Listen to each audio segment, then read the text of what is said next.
You you know it.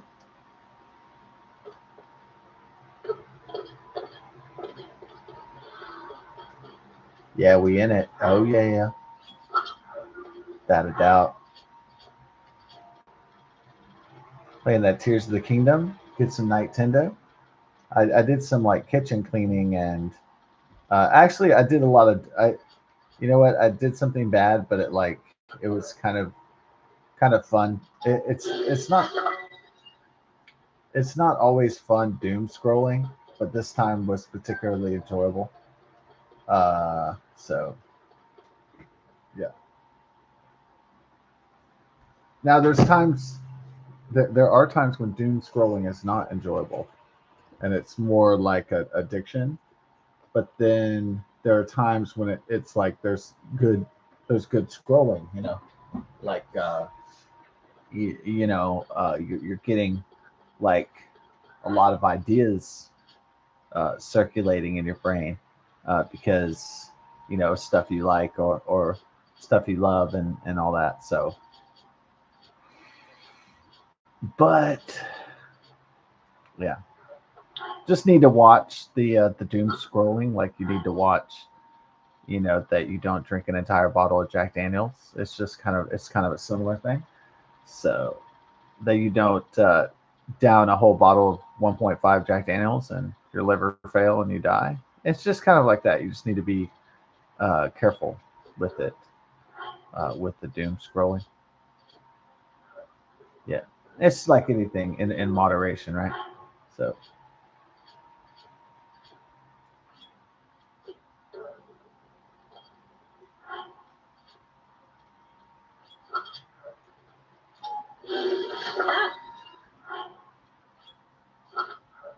okay, with this boomerang, we're gonna make like a batarang. We're gonna make like a Batman. Yeah, with the axe on it. That'd be good. I need to axe some people. I always loved that the mechanized drone, like the batarang. I always thought that was so cool that it programs it to like uh, kill the or hit the enemies in the head. I even you know what, like even in the Adam West one when he had the batarang, it looked pretty cool back then too. Like even in that, even as cheap as that shit was, but it's still like the whole concept of the batarang. You know, it's like a really cool aspect of it's a cool aspect of Batman that I really enjoy. Whether it's mechanized or not, it doesn't really matter. But of course, I find the mechanized batarang to be, uh, interesting that he programs it like in Batman Returns, he programs it. So whether it's mechanized or not, I still have a lot of batarang love.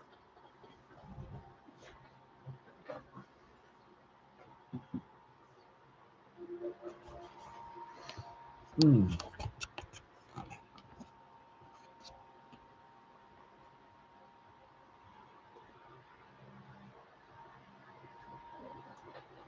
my boys and girls, my girls.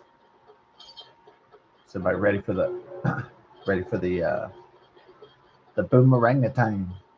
I'm ready for that. The boomerangatang.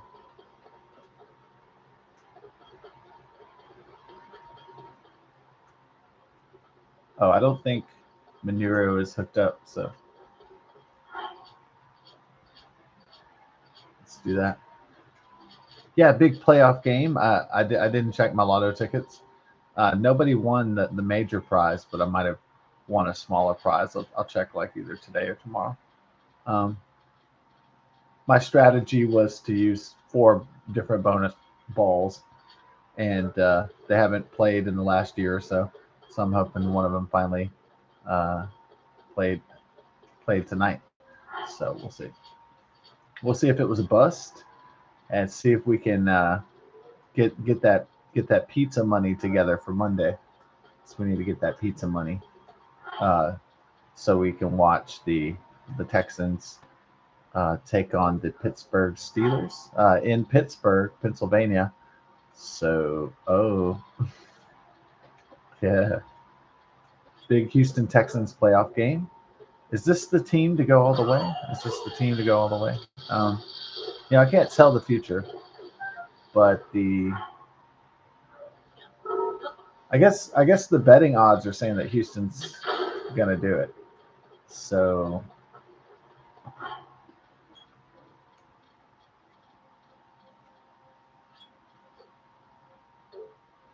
do the Houston Texans have any weaknesses as a team that would prevent them from going all the way to the Super Bowl? Well, they're on a 9-game winning streak, and we'll use that.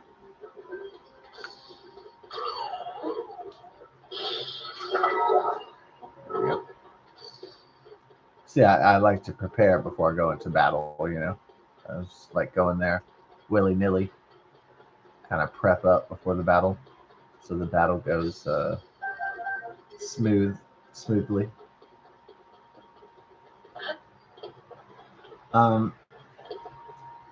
Well, okay.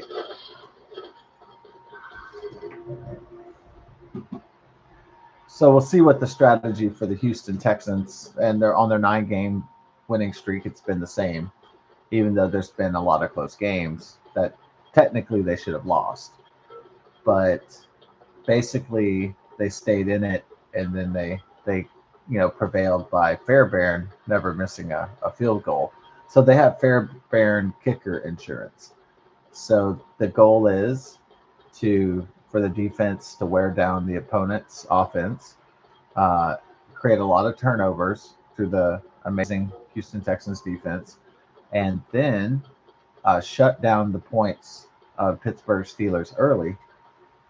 And then let's say C.J. Stroud can't make a touchdown and convert, then they at least get into field goal range. So their kicker that never misses, Kwame Fairbairn, can put at least 3 points every time on the board, and then keep on using the defense to get those turnovers, and then you shut down the offense of the opposing team, whoever that may be. And it's pretty much the same strategy. I think the strategy is basically the Houston Texans want to shut down their opponent in the first half, and sometimes they can't do that, but that's the goal. By the time it's fourth quarter, the opponent is exhausted, and they are going to make mistakes when they're desperate and exhausted.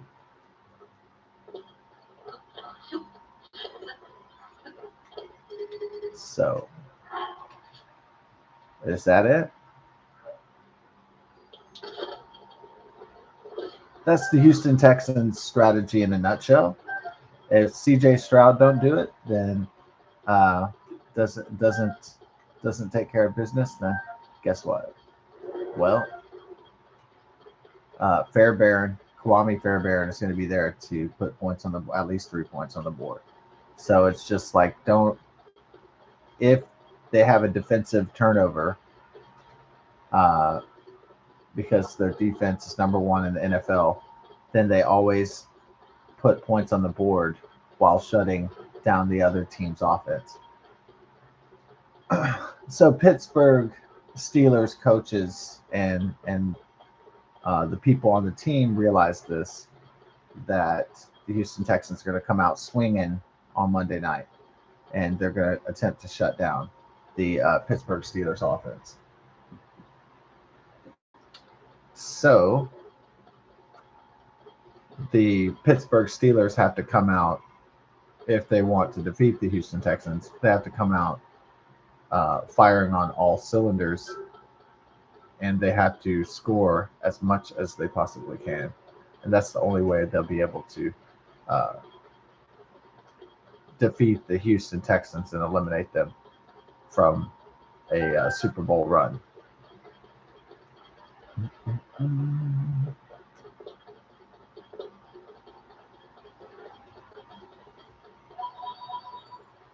So that's basically that in a nutshell.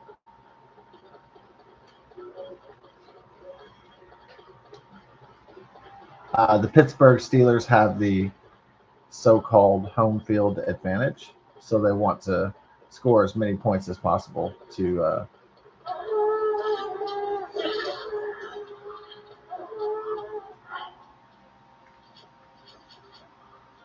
take advantage of that fully.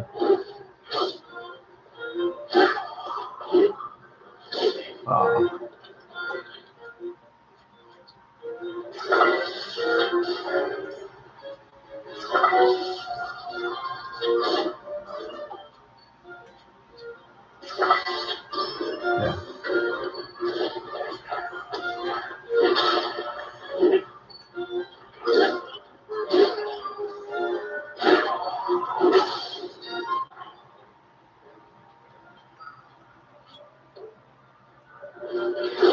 Ouch. Okay.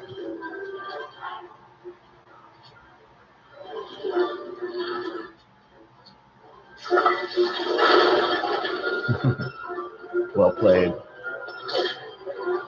Not that though.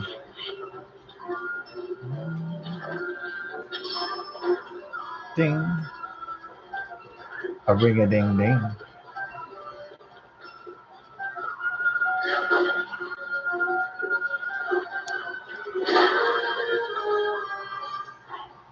Boy's still alive, huh?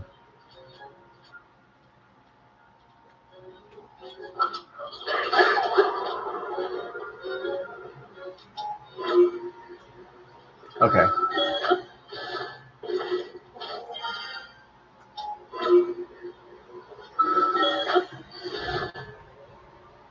Operation Get a Pizza for the big game. So.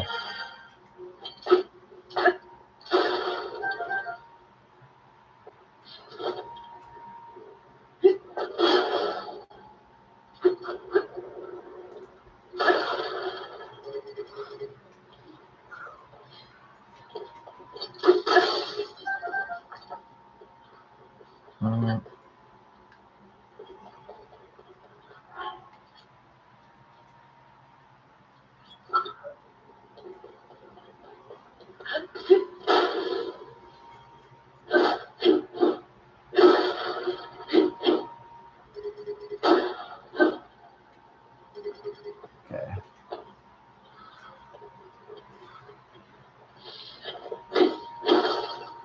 Yeah. I mean,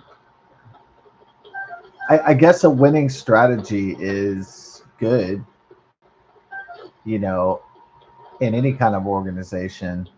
Um, maybe it's not so good if your tactics can be pinpointed, because then you could adjust, the other team or the other opponent can just adjust their strategy. So that's the issue. So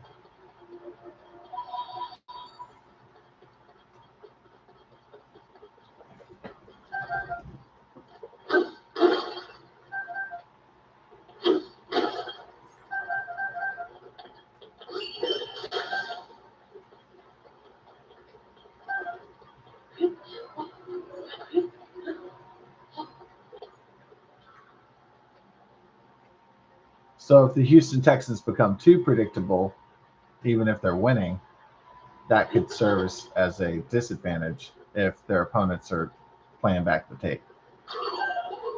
That's all I'm saying.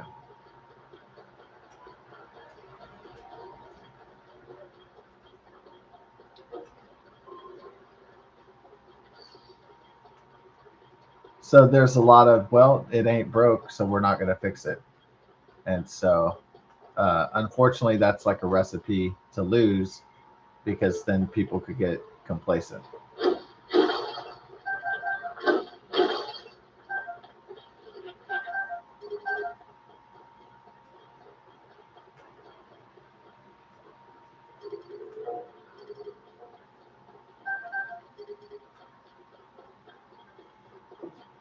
Yes, I'm still looking for my boomerang because I lost it.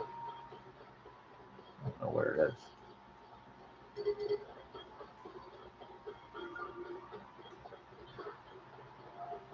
Okay.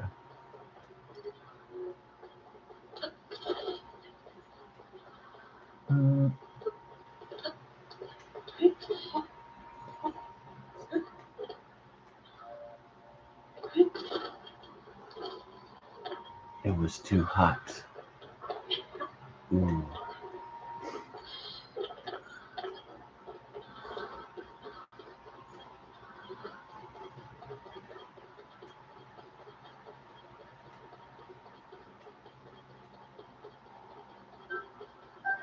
Yeah, a lot of people didn't like listening to Frank Zappa because they're like, "Oh man, the lyrics are ridiculous," or "This music's crazy."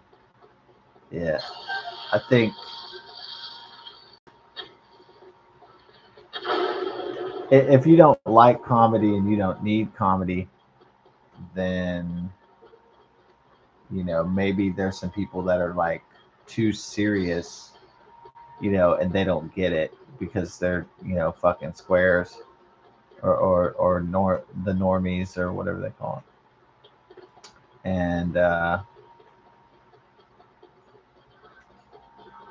they're just like too. Yeah, it's too much like the squareness, the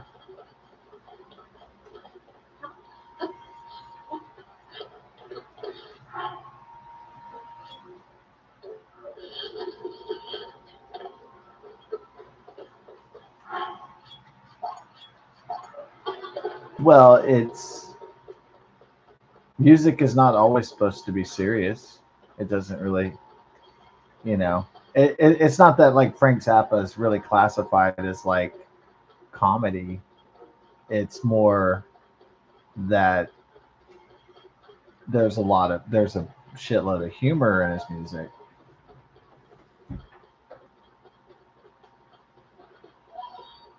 A lot of satire, a lot of social satire, a lot of cultural observations, a lot of um, things of that nature. So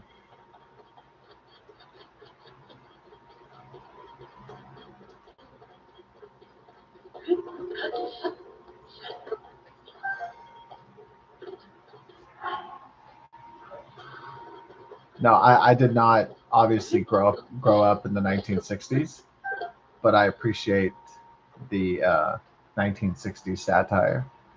Yeah, about flower power and peace and love and all that stuff.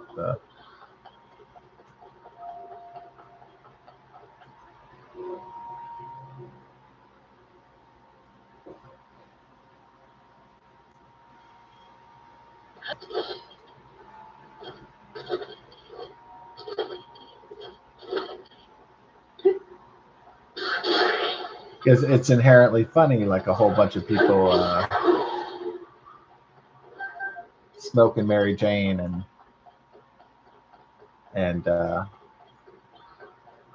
people growing their hair long and shit. That's just funny.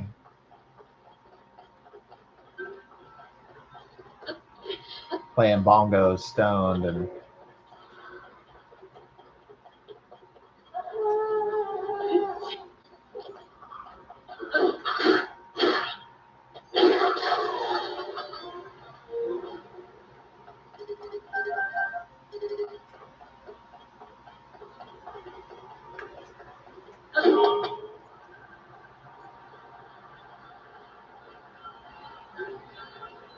well, will Operation Pizza be a success? Um, I don't know, but it is my job to make sure Operation Pizza succeeds. Otherwise, there'll be no pizza for the big game.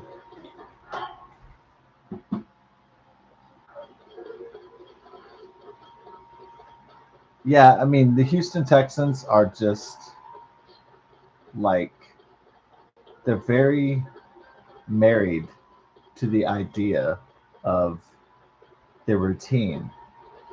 They're very married to the idea of the system, of the strategy, of the, you know, which it's not bad for an organization to have that philosophy or mentality.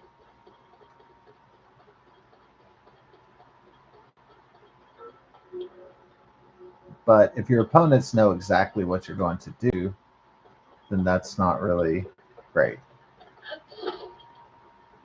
If Because if an enemy can figure out your patterns, they can also figure out your weaknesses. So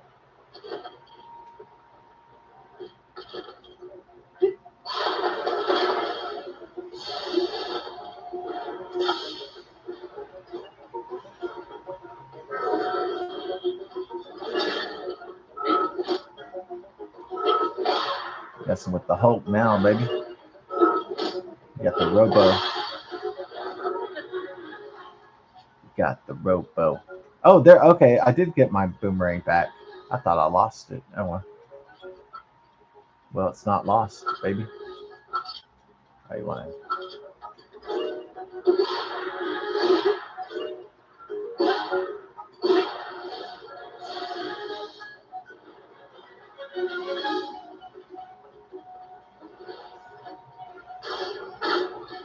What?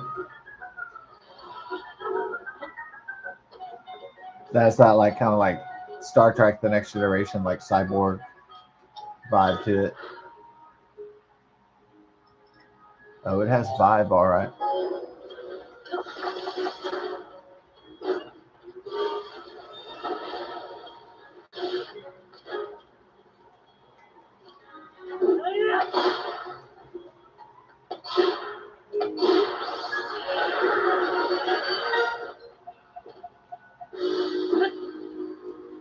Yeah, nothing much but the touch in the city of the clutch. Oh.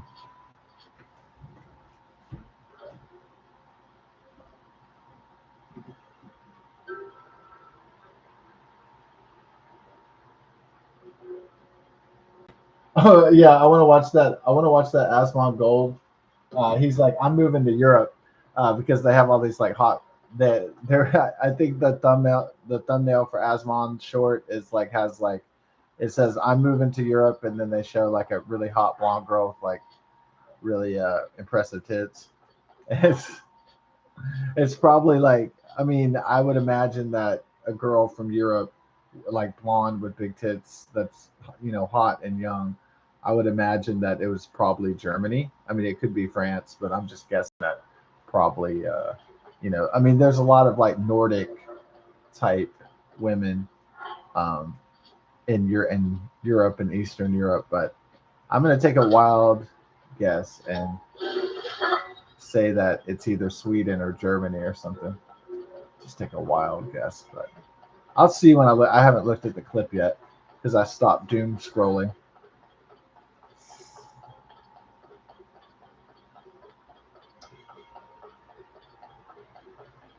Yeah, there's a certain joy and personal peace of unplugging from everything.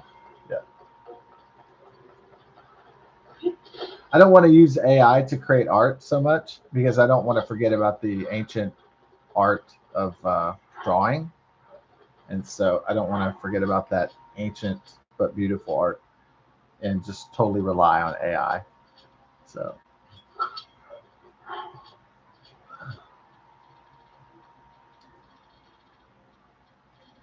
AI can be a decent tool, but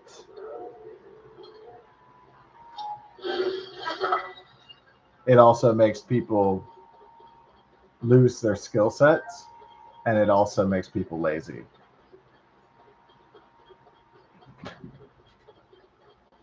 So, and it can put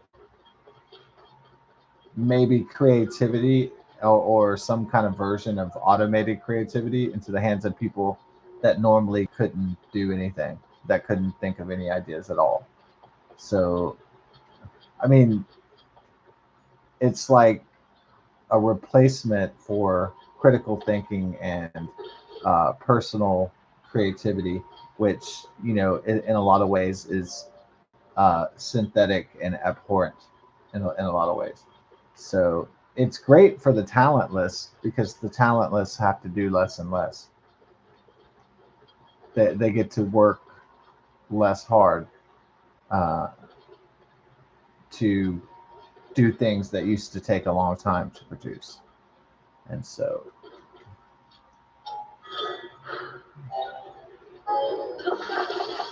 like the auto tune and Photoshop before it,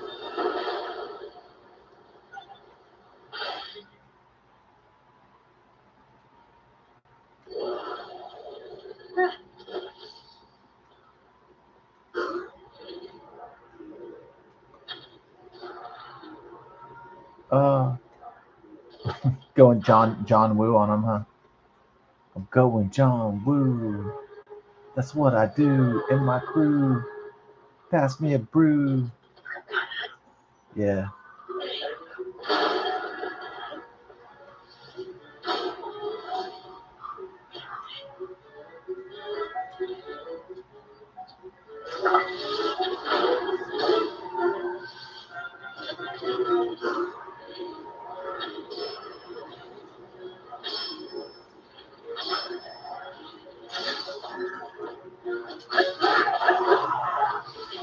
Yeah, there's like this hot brunette that's in the neighborhood, but man, she is so fucking stuck up though.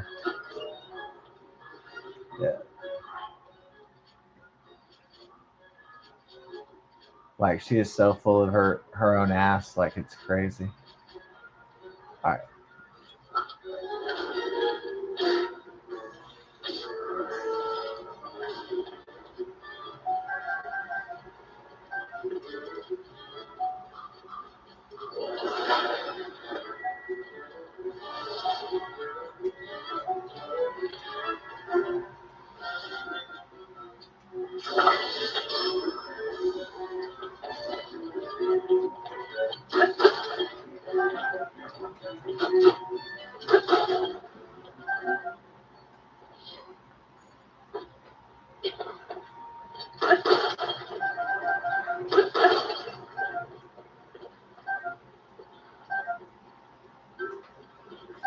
Yeah, I can't wait to find out what the nationality, which country it is that Asmon says I'm moving to Europe.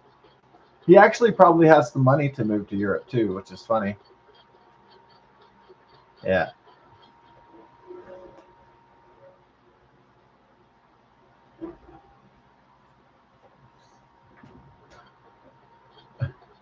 that would.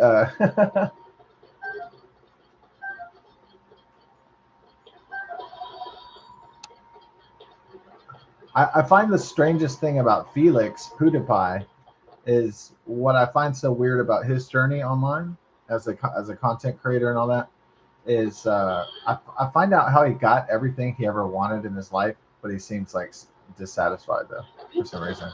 Yeah, it's supposed to be the other way around. If you get the pretty girl and you have the marriage and you have the millions of dollars and you have the two or three kids or whatever, you're supposed to be like the happiest person on earth or something. And if you succeed in a major way, and so it's so strange to watch these like midlife crisis videos where everybody has everything, but they look so fucking miserable. It's just insane. It's insane to watch videos of parents like Alyssa Milano and like Scott Baio, and like they're in their 50s or 40s or 50s, and they have like they're married and they have two or three kids and they have a nice house and everything, but they seem like just like so fucking miserable.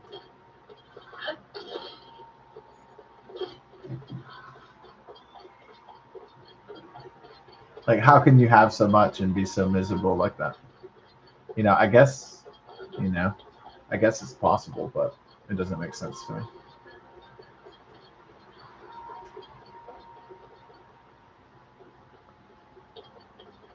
It's like you won, so shouldn't you be happy if you won the game of life? That was the board game. It was called the Game of Life in the 1980s by Milton Bradley or whoever, and it was um, the Game of Life was you got a good job that paid good money, and um, then you got a wife and you had two kids and you got a house and a car and then all that, and then you won the Game of Life according to the board game. And so that was like what they used to call the American dream.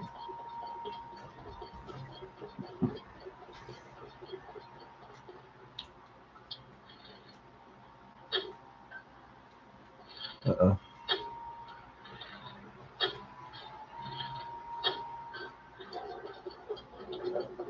Just disappear like we weren't even here. Time to go Phenomena Ninja style. There was a reason for that.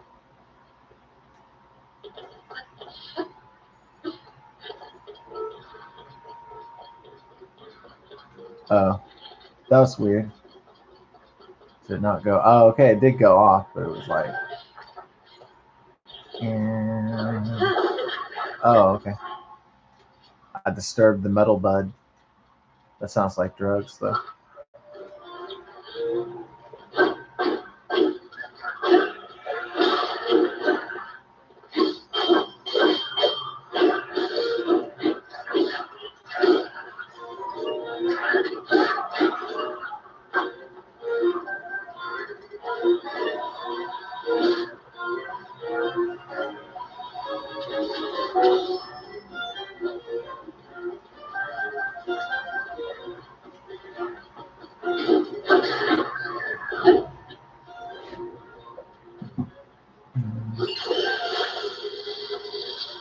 Bubble electricity wind.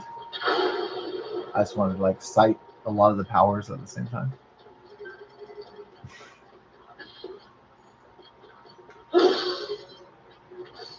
Yeah, I thought that movie Hollow Man with Kevin Bacon, that was accurate. Like if a guy could become invincible, he would just try to look at hot chicks butt naked, sneak into their bedrooms, and then he would go to the bank and steal all the money and shit. I was like, that's exactly what a guy would do immediately. Check out butt naked women, and then fucking steal the money from the bank if they had the power of Frodo Baggins. They had like the ring of the cloak of invisibility, or the ring of invisibility. Yeah.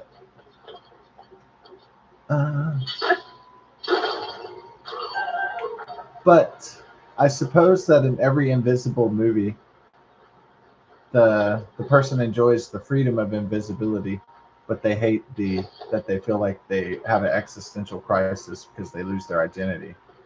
So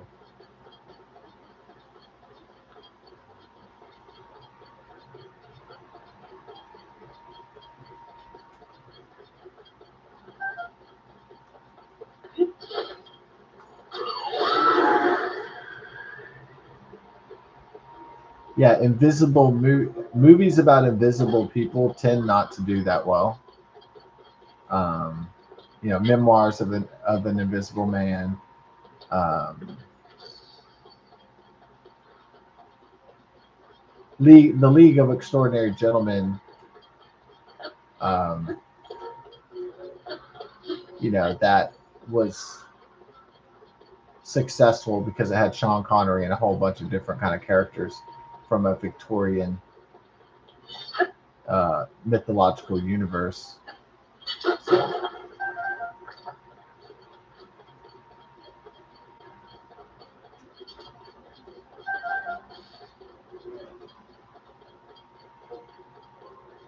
yeah, I had a friend that was like obsessed with the picture of Dorian Gray, and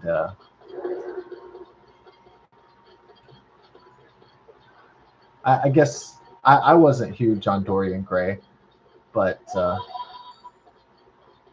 you know, it was I suppose intriguing in some sense. I could say somewhat.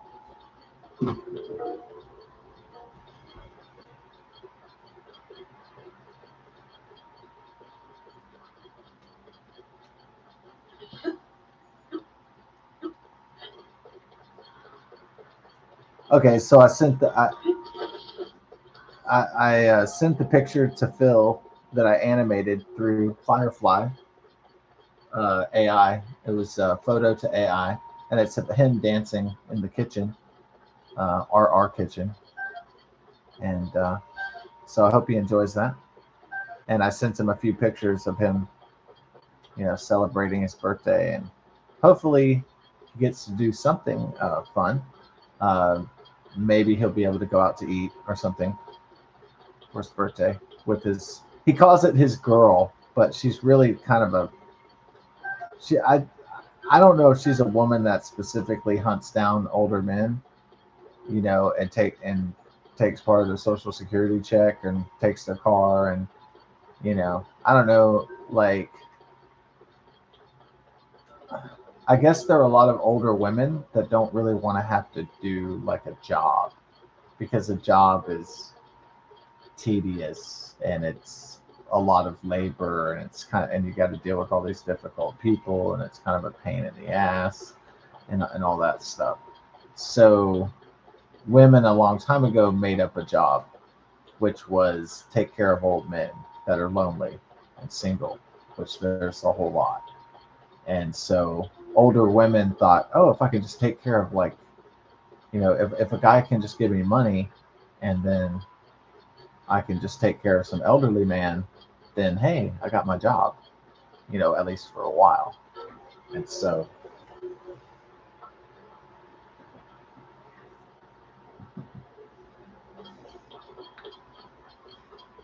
women have found older age women have found a certain kind of loophole in that um, there's a lot of single elderly men with money to burn, and if they're not rich they at least might have a social security check. So unfortunately a lot of those elderly people get exploited for their social security checks. And so after Phil's wife died, this woman, you know in his senior apartments came along, and he keeps talking about her like it's his girlfriend. He keeps saying my girl, like it's like they're in a romantic relationship, but I think it was like his placeholder for his wife, so he could still imagine that he had a female connection, because he had been married for 40 years.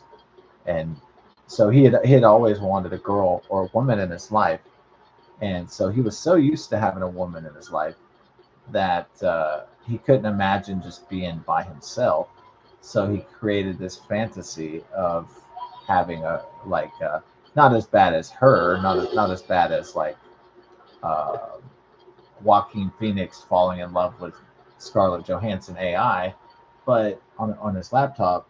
But it's still a fantasy. I don't really call him out on it because I let him enjoy his fantasy that he has a girlfriend in his 80s.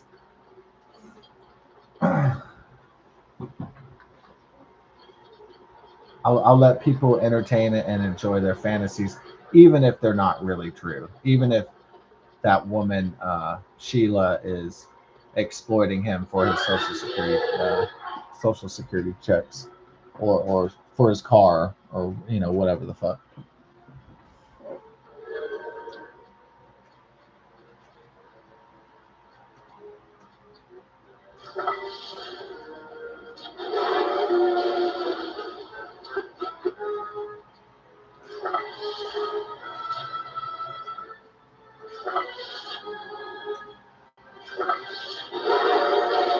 The muck to rock.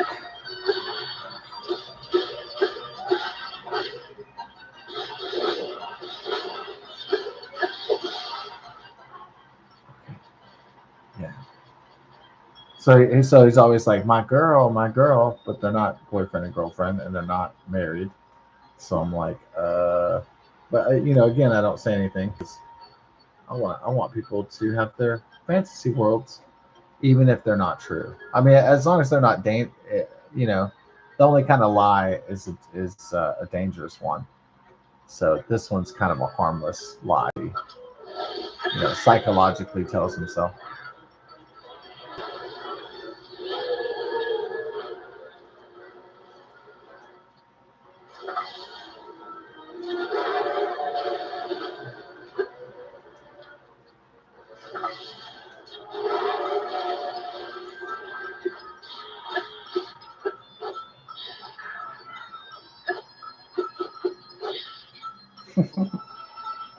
Wackiness.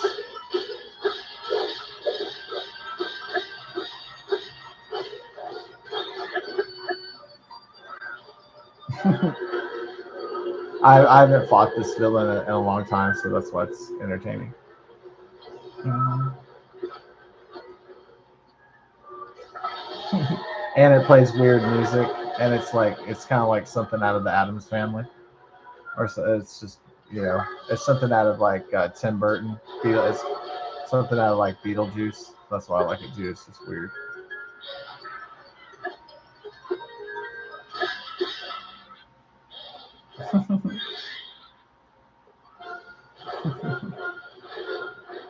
Creates poo poo everywhere. Yeah.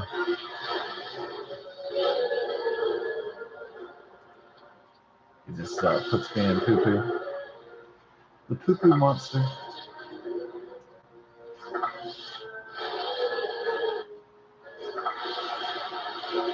He pukes on me with shark puke.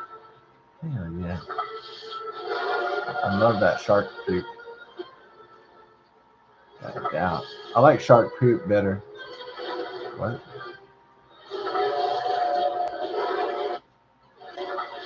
I like shark puke.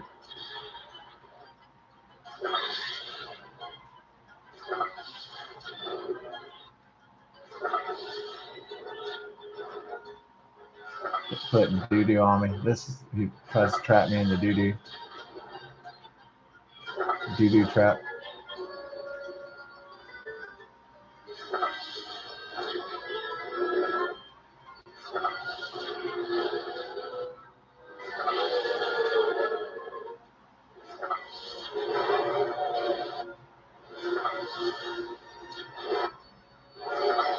What?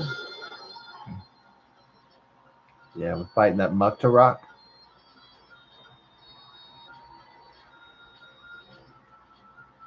Yeah, what was like basically like the most beautiful lesbian of all time? It has to be oh yeah. Juliana Moore. Julian. Yeah. That's like one of the hottest lesbians probably ever.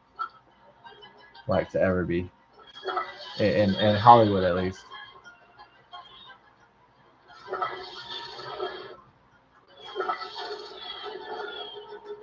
Julianne Moore.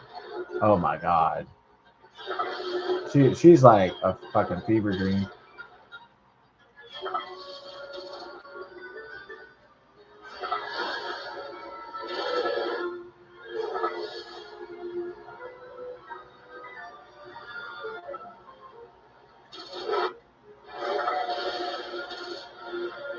Yeah, I got my.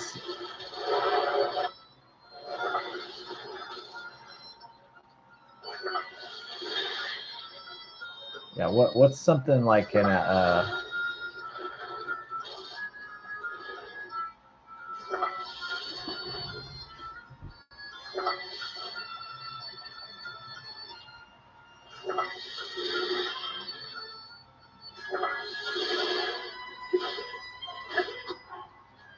need the master sword for this action.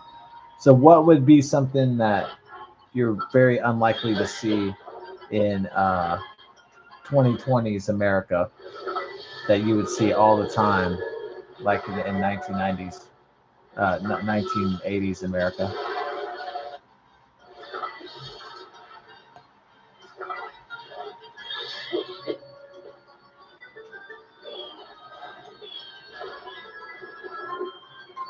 So this villain gets tedious to fight.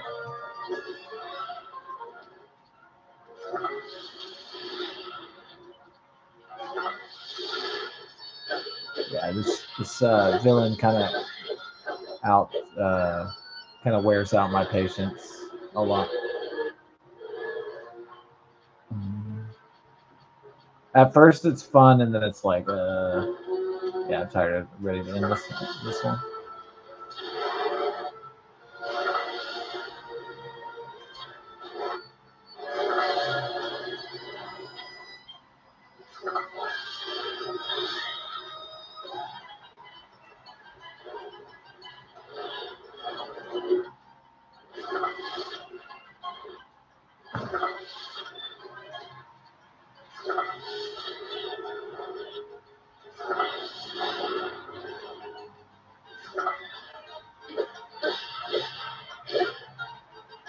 Let's get the NTK from that movie Demolition Man. Murder, death. Sandra Bullock. She said, "Murder, death, kill."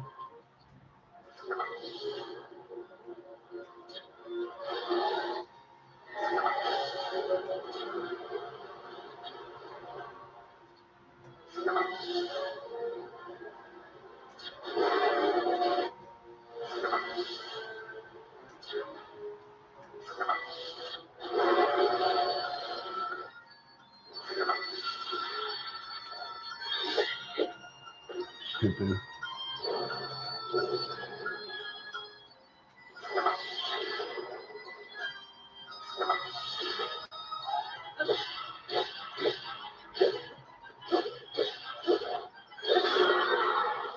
Get rid of this annoying son of a beast. Straight up.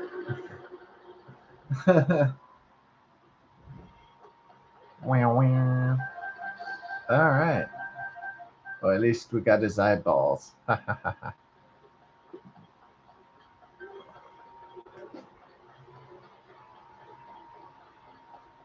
What was that funnier when Hugh Jackman has the balls on his chin for movie 33? I bet the most entertaining thing for Hugh Jackman was telling his friends, like, maybe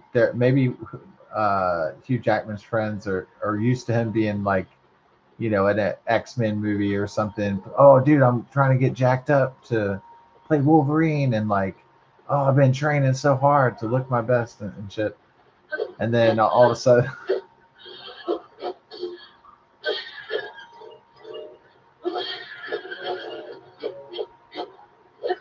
so then he tells his friends, he's like, oh, I'm in this comedy called Movie 43. It's it's a comedy, and they're probably thinking like, oh, is it like a romantic comedy? And he's like, yeah, go see the movie, Movie 43. And then his friends go to the movie, or his family. They're in there and they're like, what the fuck? What the fuck? You just want to say like what the fuck at like after midnight, yeah. What the fuck, but not too loud to wake up the whole condominiums. Okay.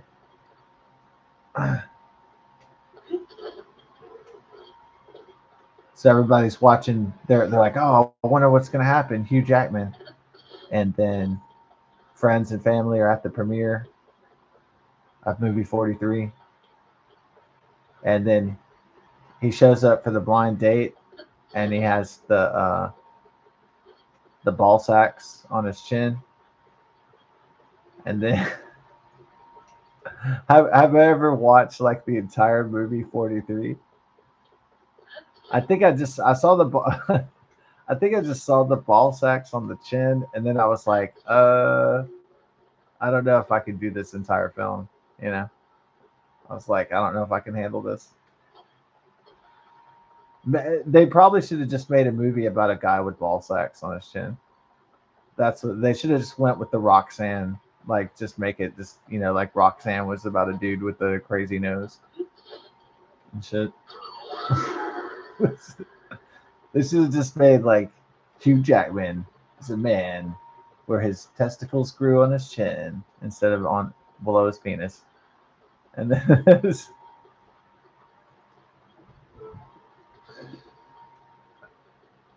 it might have won an Oscar. Like, it might have been better than Roxanne. Maybe they could have had their own music, like, I got balls on my chin, nut sacks. Got nut sacks on my chin, nut sacks, nut sacks. Mm-hmm.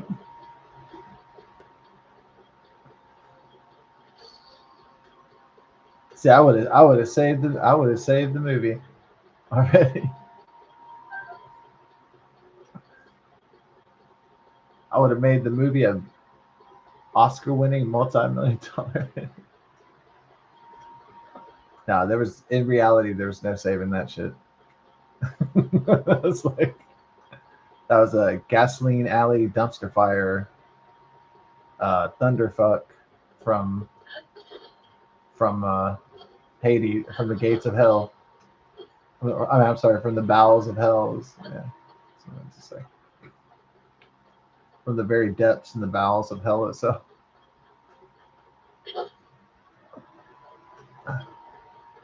Society's most interesting what the fuck moment in the history of cinema.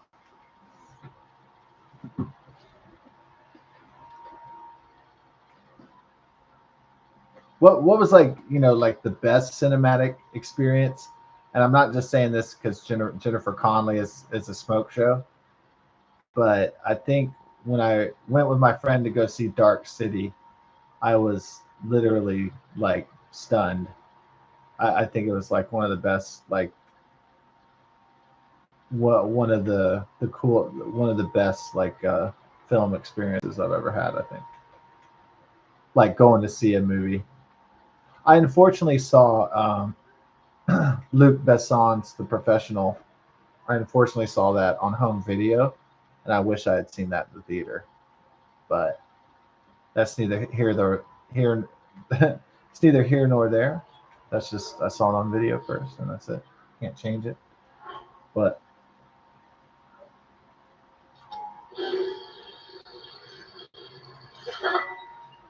all right, yeah, because Dark City, it kind of plays with all the human. The film really plays with all the human motifs, like time and the universe, and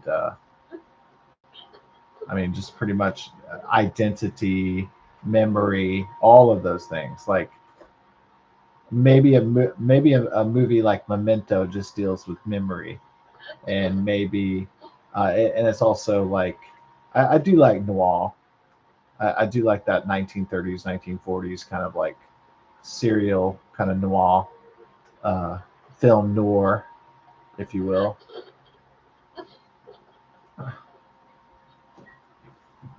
I don't always like it, but I like it sometimes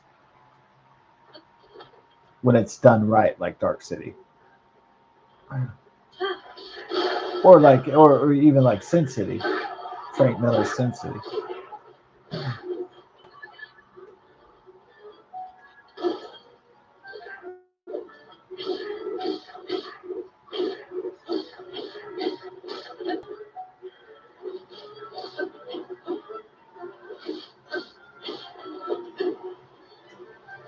Yeah, what movie was I like? What I was like, what the fuck? It was what? Yeah, it wasn't just the Hugh Jackman's nutsacks on his chin in movie 43.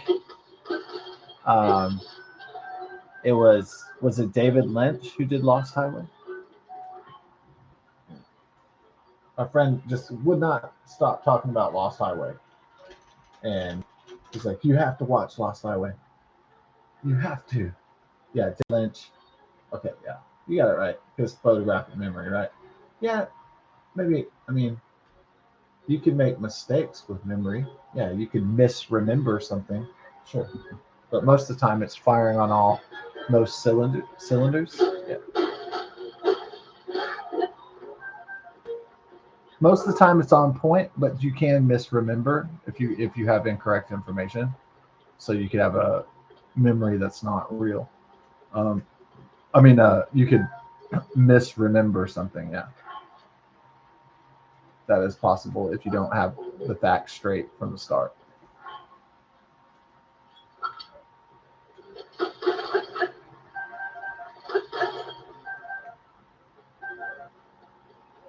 Because a mind can not only misremember, but it can also, um, like, if there's missing data, it can also like like AI fill in.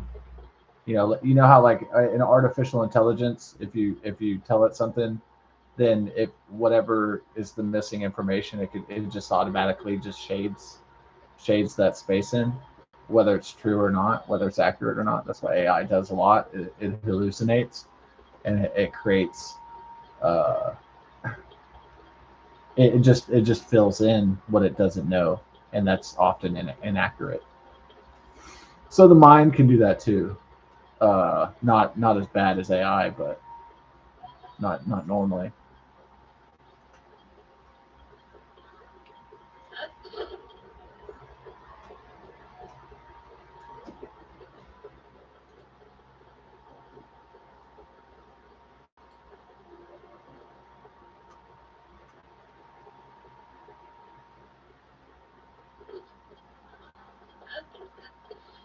Bum, bum. Yeah, I mean, so we put on. So I watched The Lost Highway, and my friend was a big soundtrack guy, and he loved anything with like Nine Inch Nails and like oh god, he loved Marilyn Manson. They were like on that soundtrack, and oh man, I never hear the end of it.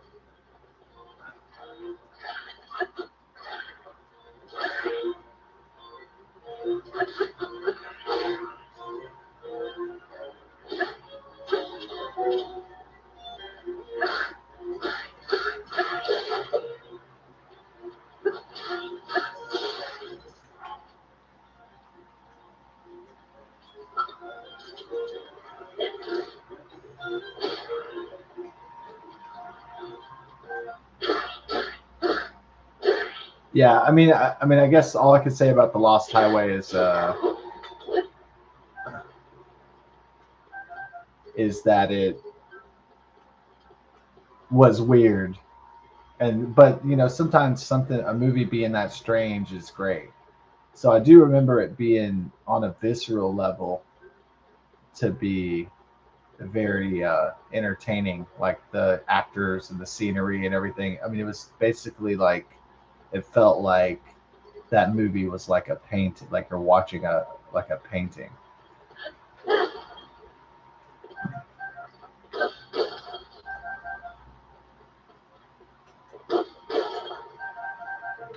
And so I haven't watched it in a long time. I might watch it again just to see. So I mean, I wasn't giving high praise to Dark City because Jennifer Connelly is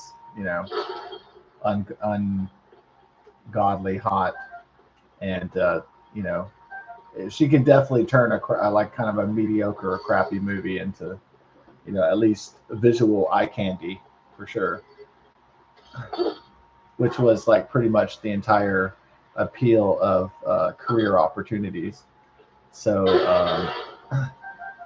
yeah, I've worked overnight at retail before at like this place called CVS Pharmacy, and yeah, it's kind of being like a young loser with a crappy job, and the idea that a really smoking hot brunette chick is going to come into your life even though you're a loser. That's kind of the essence of fantasy.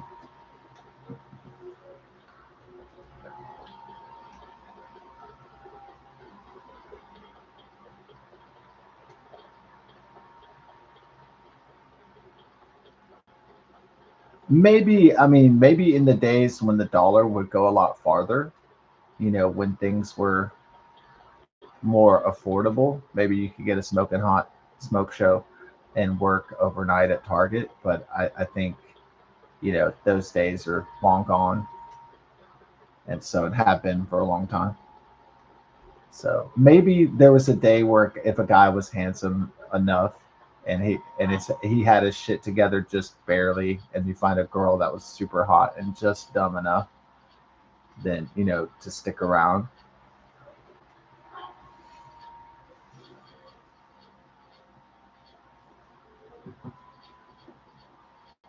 Yeah. So my friend kept posting on Facebook. Jennifer Connelly rides the mechanical horse pony thing or whatever, and he kept on posting that over and over and over, like almost to the point where it was getting like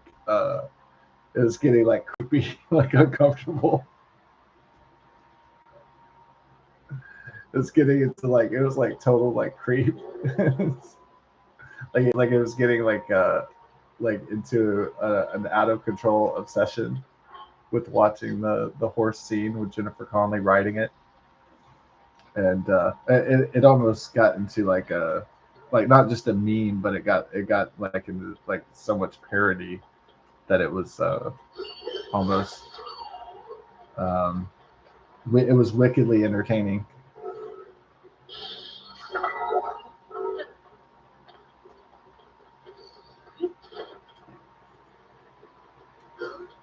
Yeah, I wanna I wanna fly. Oh, dude, I'm gonna hit the gloom. Shit.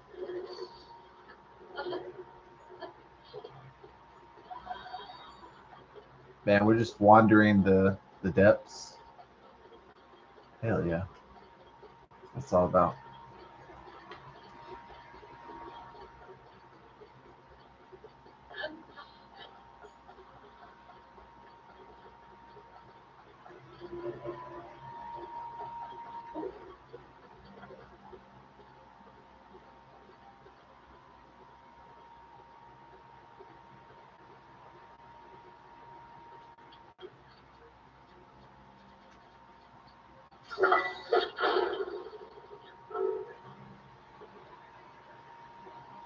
Yeah, it is an interesting time to be alive, just because it is very bizarre. It's a lot of bizarre elements coming together at the same time in American history. So that's why it's such a strange feeling to live in these times, because all of these bizarre elements are happening at the same time. So you have a fight for global power by the major nations of the earth. You have um, a battle for resources and global domination, and you also have the rise of artificial intelligence, and right after a global plague. So yeah, it's pretty bizarre, pretty strange times, interesting times, but very, very weird, and probably destiny is to get even weirder and weirder.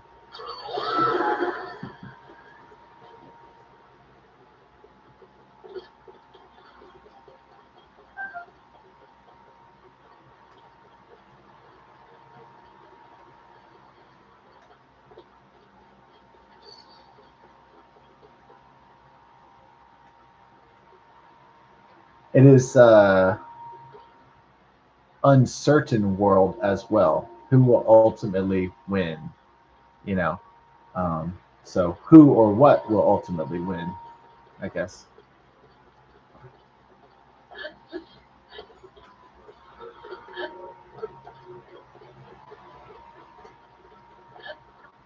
is it gonna be the robots that win? Will it be the Chinese communists? Will it be America? Will it be, you know,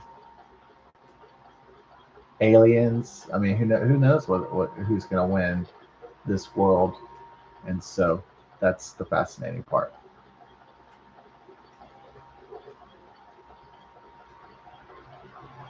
because it's a very complex, multifaceted game. I guess you could say like rich people automatically are going to win, pretty much, because rich people always find a way to keep on being rich and to continue to win and to maintain money, power, control.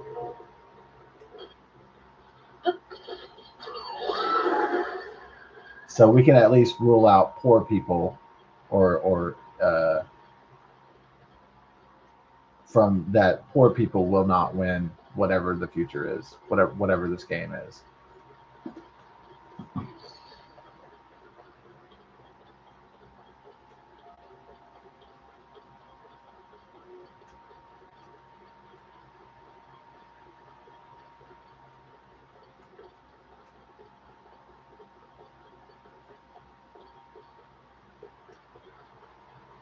Um,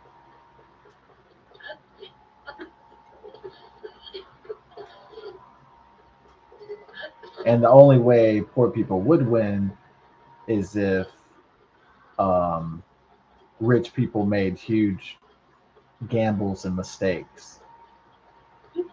Like, what if a guy was, homeless, and the Chinese unleashed another plague or something, to a biogenic weapon to destroy humanity, or to eliminate certain genetics that are not Han Chinese.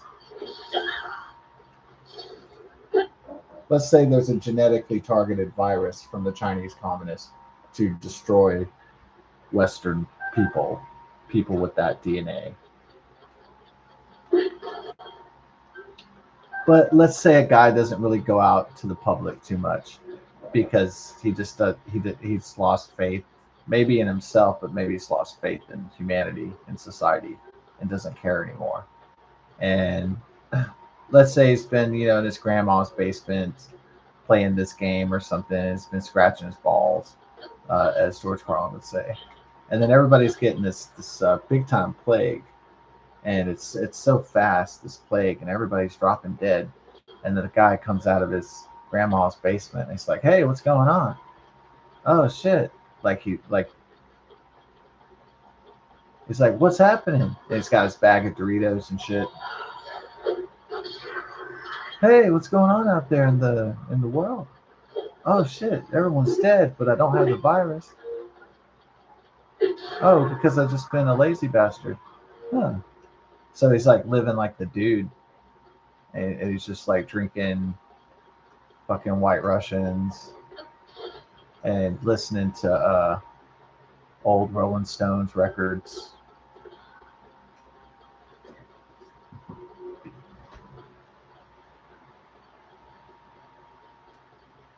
So like in that instance, like being a jack off is advantageous because you don't catch the killer DNA virus, the next Chinese communist bioweapon, the bioterror weapon. You don't catch it because you've been jacking off because you're not exposed to the greater public.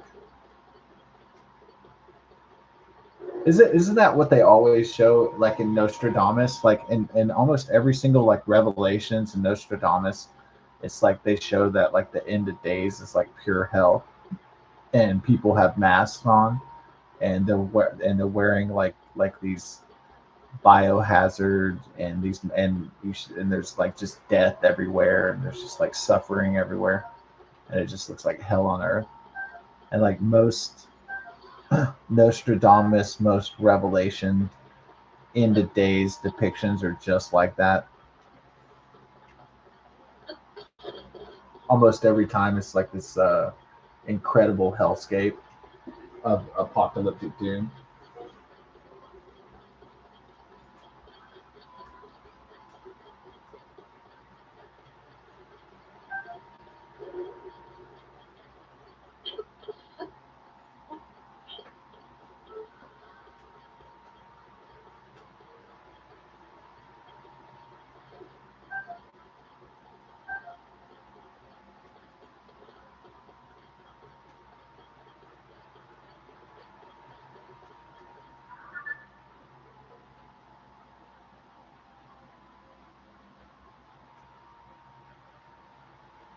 Where is my butt? Oh, I'm over here.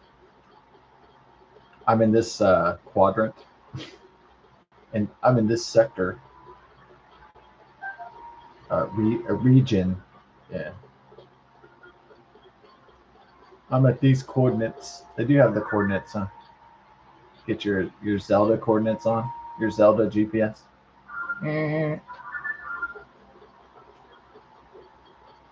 Yeah, getting that mathematical accuracy. That's what's up.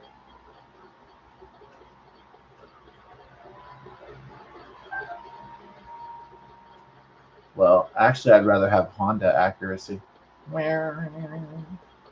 Uh, so they have a plant in Georgia where they have robots making the Hyundais from South Korea. Yeah, those Hyundais, man. Yeah, I guess Georgia is not where. It's probably not where people would think they would have robots making cars with AI.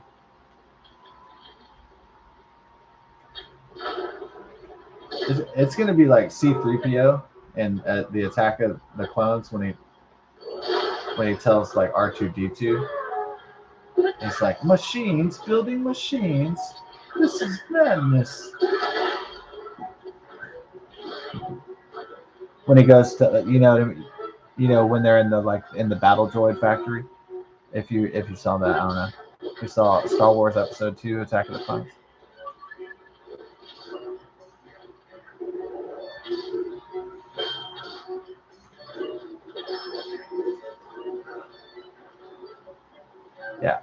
So I mean, you know, like maybe most guys are trying to drill some ass, but drill a girl's butt, and then I'm like going to Star Wars movies and shit.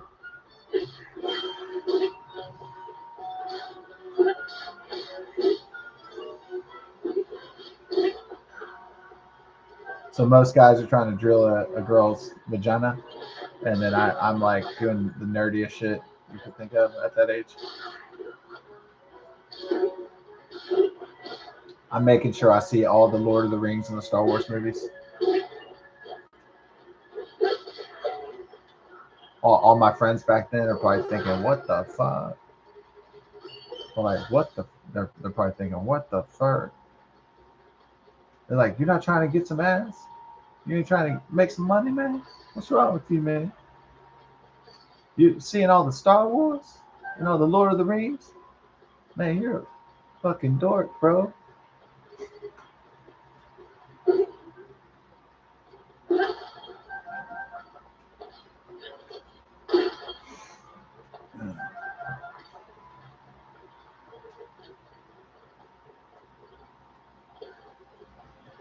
Yeah, I'm, I'm gonna get on that third Harry Potter book too, bitch. Then I'm gonna go read all the Chronicles of Narnia after that.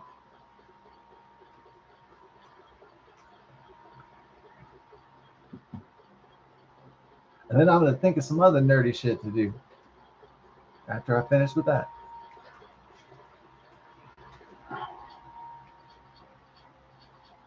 I'm sorry, I'm not as cool as you people out there. Some of you people out there. It's not as cool. Yeah. All right. So it is like almost 1 o'clock. So. But Tona, even though I was singing David Bowie at like 2 in the morning last night, still on the, to the chagrin of the neighbors, probably.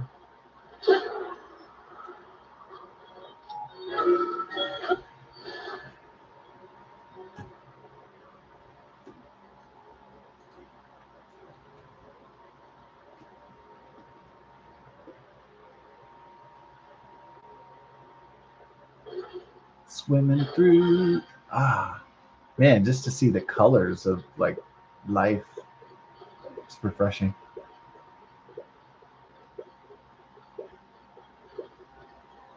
Oh, where are we now? We're at the by the spool blight bite.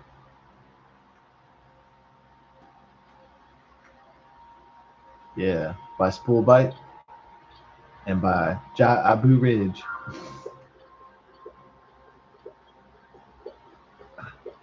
And I think it's time to fight some of the monster forces.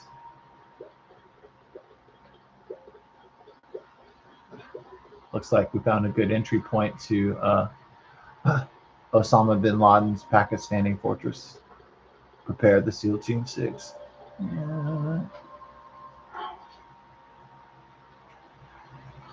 Prepare the Rainbow Division. Uh, but first, we have to fly into Area 51 and prepare the stealth bombers, the stealth fighters. Mm.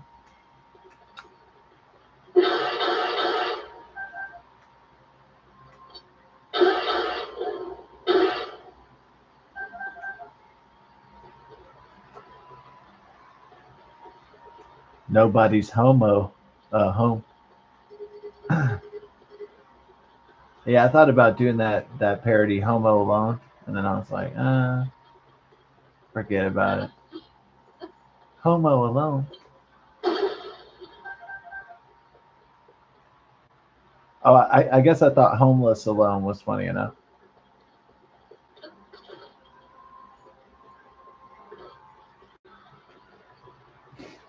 And then when I told the AI to make a comedy parody spoof called Homeless Alone, yeah they made a little kid homeless, so it was kind of had like a sad aspect to it.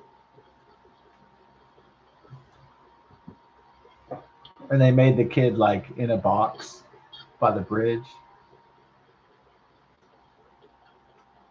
But the AI made his trap for the robbers beans. I love how it's like they just put randomly beans. And the bad guy, when he steps into the trap in the AI parody Homeless Alone, it's like he's like beans. He's like he steps into it and goes beans. Yeah, that part cracked me up.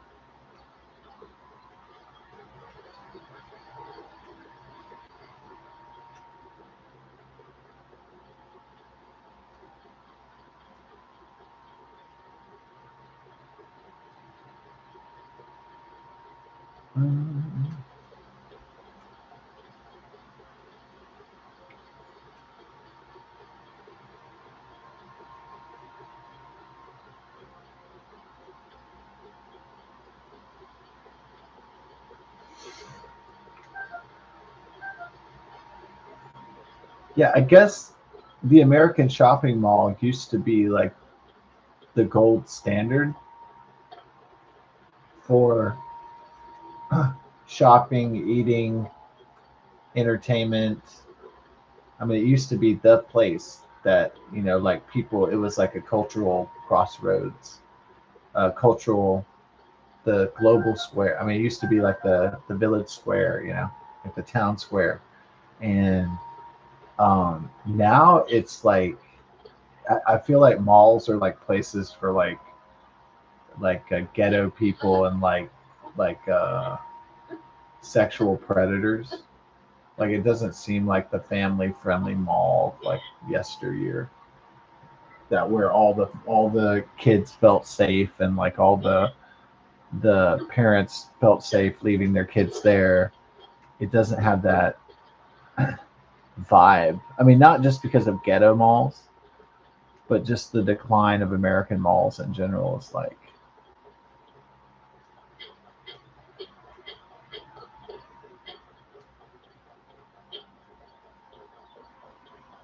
no one really gives a shit about the cultural and social impact of shopping malls anymore. And it's definitely not the public square. It's definitely not the beating heart of modern society.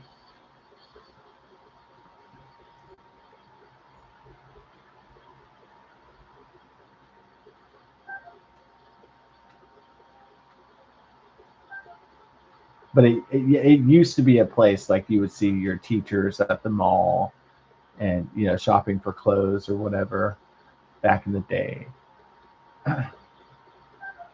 And yeah, I mean they still have malls that exist and people still go shopping there, but it doesn't have that feeling of like where you just know you're gonna have a great time. Like you just feel that, oh, I'm at the mall, I'm having a good time. Like oh, even if you didn't even have any money, you could still like you know go check out stuff. It's like maybe one day if I had some money, I'd buy some stuff in this particular shop or this bookshop or Spencer's Gifts, or at least grab a. Or yeah, even if you didn't have any money, they would have the Asian guy or the Asian girl or whatever that would be passing out the free chicken sample. Even that, just getting some free samples. I mean, you could just have $0 and walk in there and still have a toothpick of chicken at least. Some Asian flavored chicken. But if you really had some money, you could go to the Chick-fil-A or Corn Dog 7 or really like old school Sabaros, Italian.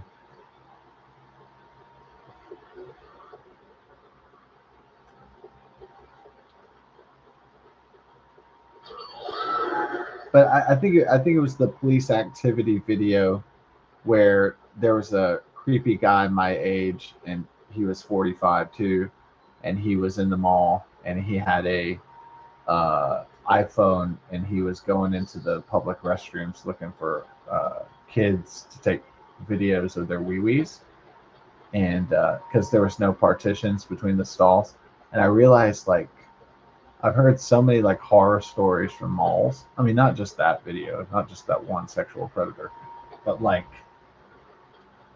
a lot of horror stories from modern shopping malls.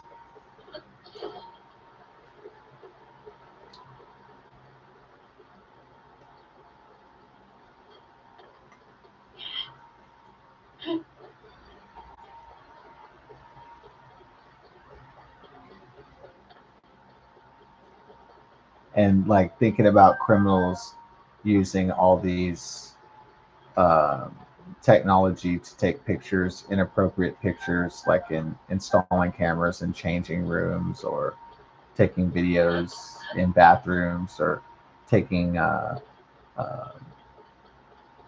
photos of people's genitalia and anus and buttholes and all that shit, and just how it's just not the same like public anymore, like what it used to be back in the I guess you call it the glory days.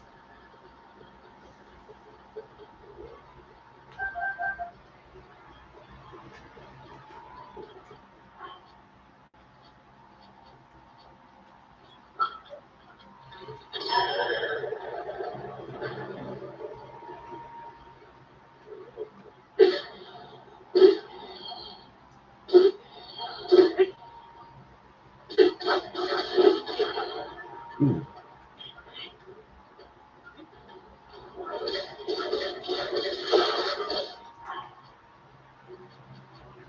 So it doesn't like the American malls used to feel like a place where you saw your teachers, your neighbors, and your doctor, and your priest, and everybody. You know?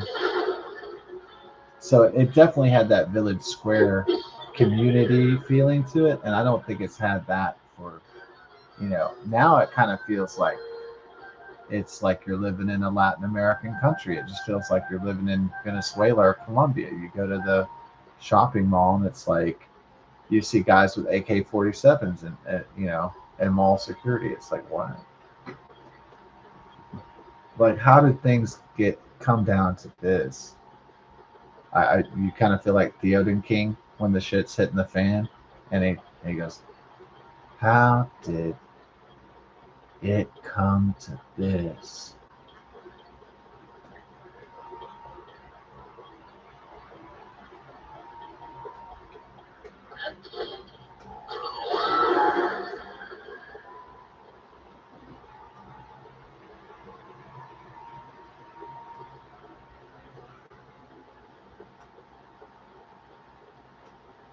And there's complex socioeconomic reasons why the Galleria has turned into gonorrhea. The famous Houston Galleria, one of the most premier shopping, high end shopping places in Houston, Texas, where all the rich and all the wealthy people used to go shop, is kind of turning into the ghetto.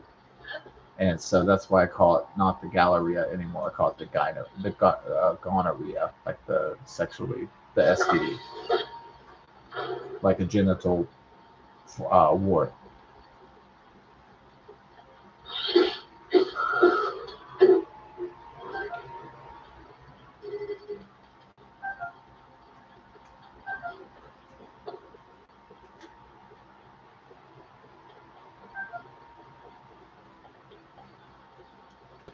Yes, the Galleria is where the leftists got together and started and they were protesting ICE and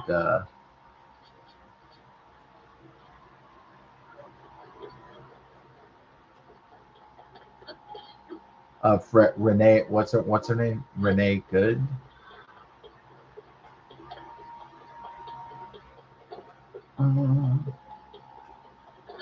Yeah, I can't call self-defense a murder, and I've seen the video from lots of multiple angles.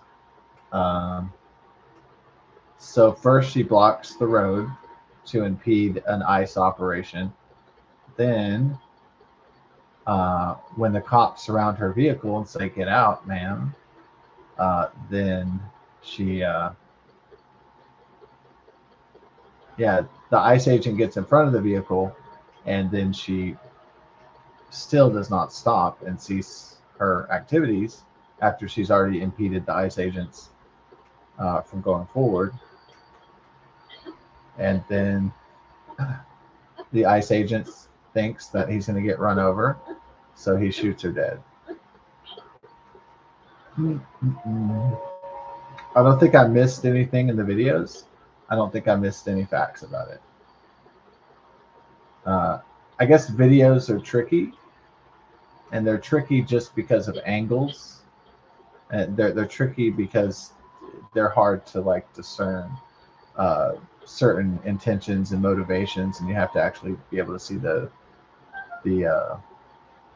what went down sequentially in a way that will tell what the truth of the story is in reality, and without media spin or uh, all that.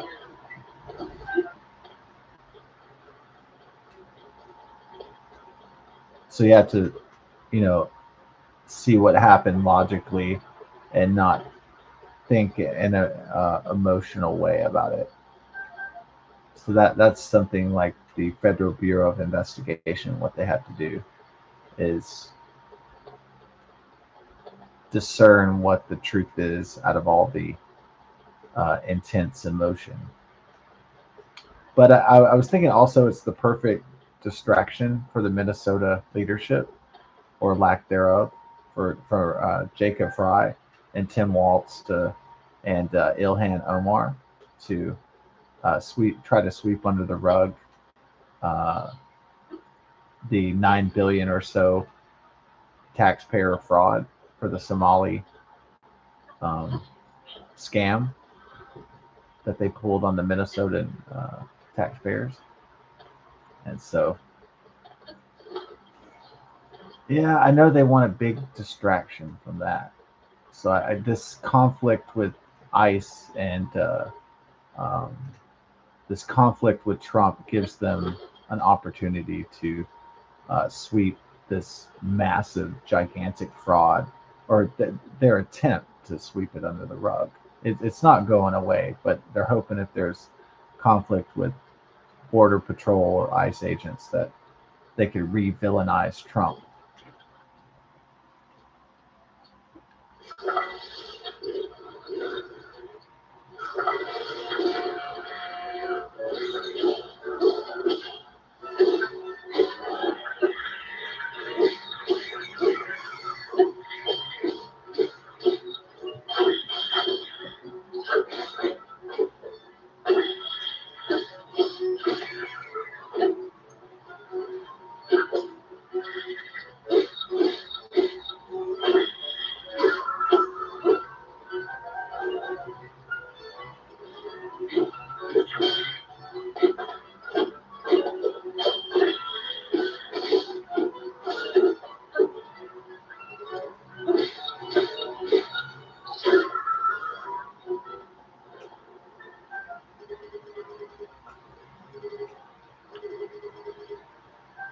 Monster forces defeated.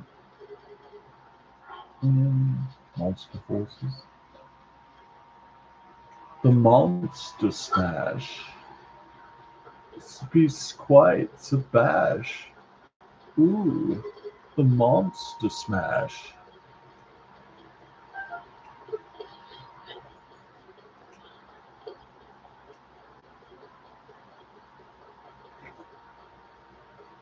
I don't usually like oldie songs, but I do like that. I do like that song, Monster Mash.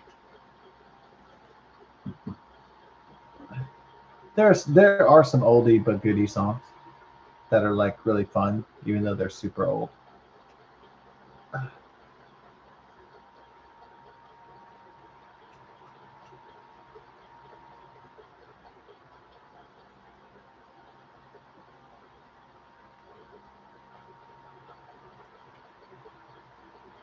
So David Lynch had a movie um, that I went and saw. It was called Mulholland Drive, and I saw that in the theaters, and it kind of kept my attention as a young man. Not just because it was like an interesting crime thriller, but psychological thriller, but also it was like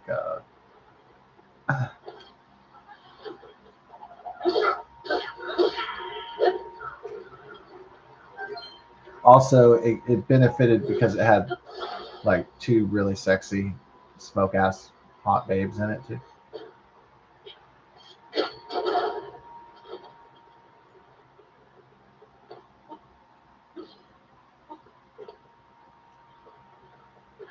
It had two fire ass smoke show babes in it.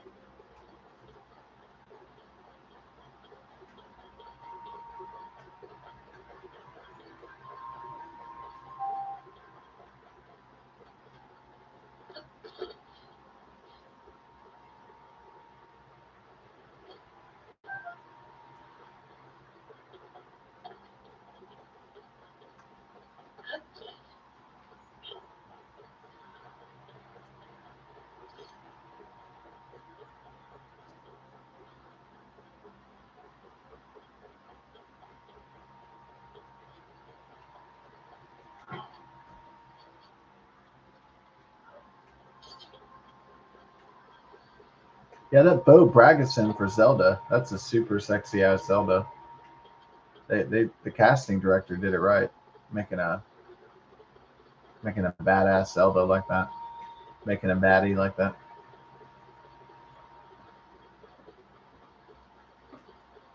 Yeah, I mean, it was smart to get like a woman that was like really beautiful, but that could look royal and princess and cuddly cute, but also kind of like she could do a lot of action and stuff too. So that was a great idea.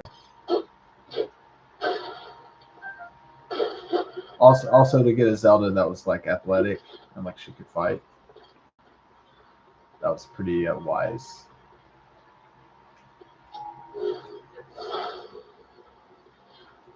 Take care of my boy Hino.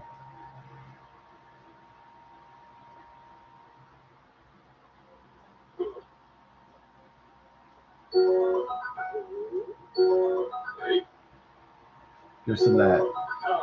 Oh, he hooked me up with the Hardy Elixir big time.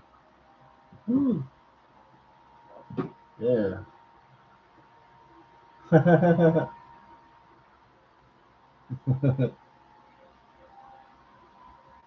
Yeah.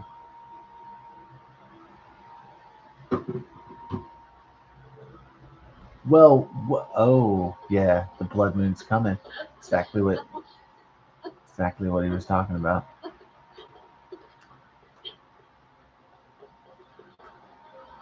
Oh, is it gonna be one of my boys? Oh yeah, I found one of my boys. The boys. Uh, yeah, the Japanese forest spirits. Yeah, I saw that in Princess Mononoke, and when the forest spirits came and they had their heads bobbling, and the Hayao Miyazaki, he just turned like 95 or something, man. But Hayao Miyazaki, um, Princess Mononoke, me and my friend, I mean, he was smoking bowls like 24/7 back in those days. And I would smoke with them because I don't really turn down if somebody is like, "Hey, you want to smoke weed?" I don't usually say no to that. You know, it's kind of like, "Sure, I don't give a shit." It's kind of like somebody offered me a beer. I'm like, "Okay, I don't care."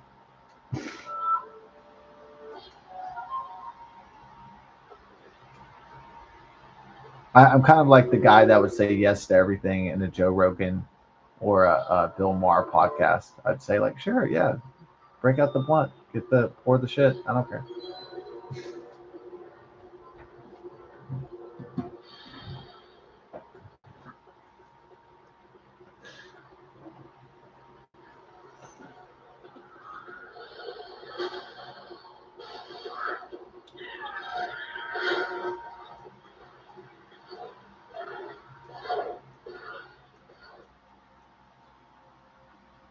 and watching Hayao Miyazaki's critically acclaimed Princess Mononoke, um, we were mass blazed, and just the whole thing just tripped me out. Like just almost everything in there was just it would. I guess smoking weed, it was like really scary, but it was really like it was one of those things where you're real high and you're watching something and you're just like whoa, like like you can't believe it. Like you feel every single frame of the Japanimation. Like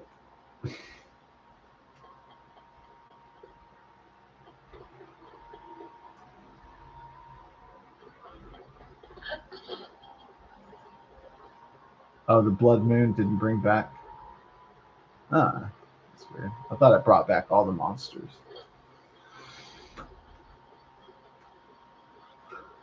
Monster forces.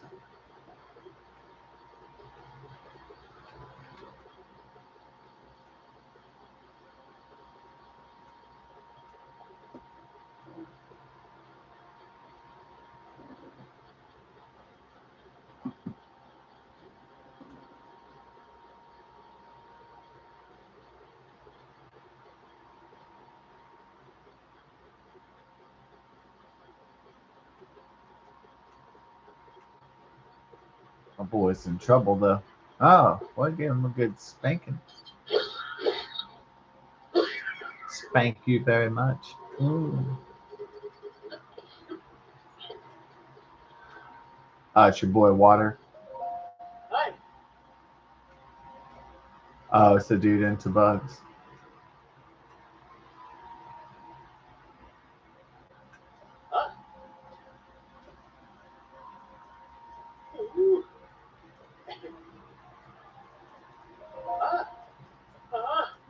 So I think it was in. Yeah, I know the stories are going wild on the internet and the news about this guy that's like a big time weirdo and he's like 35 years old and he has neck tattoos and he has like nose rings and do I kind of like run away from people with like nose rings and blue hair and neck tattoos?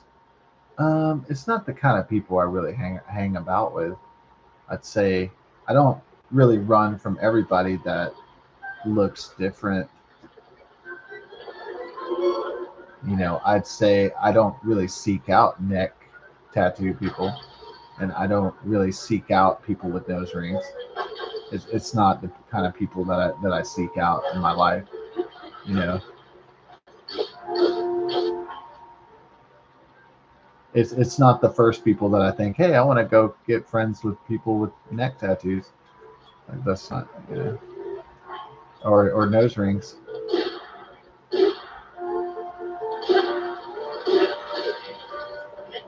I know to me that like the people that get tattoos and nose rings, I think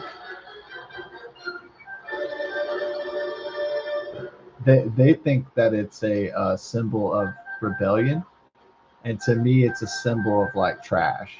It's like a symbol of like shit, and so to me, it means something different than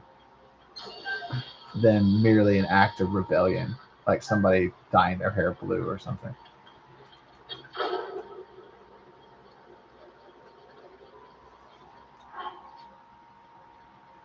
It's kind of like somebody declaring to me that they don't give a shit, you know, and but I respect their freedom to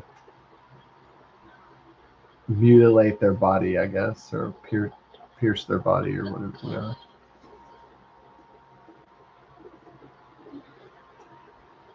To defile their body with tattooing and nose ring and whatever kind of piercings.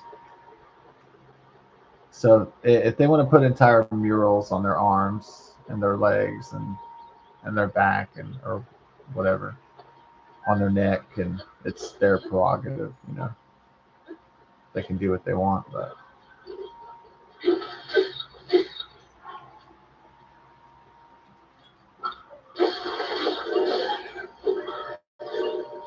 So the story is now normally if there's a guy with neck tattoos and he's got a beanie on and he looks scrawny like he's fucking vegan.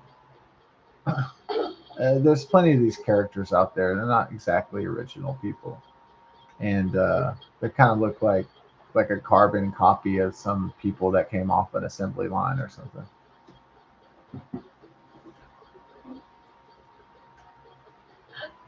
And so this guy just looks like your standard stoner, cloner, kind of arch type, wannabe rebellious, motherfucker, wannabe Tommy Lee or something. And there's plenty of these jackoffs, circulating in society.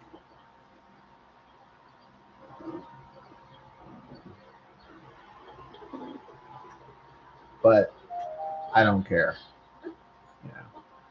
But this guy is a grave robber.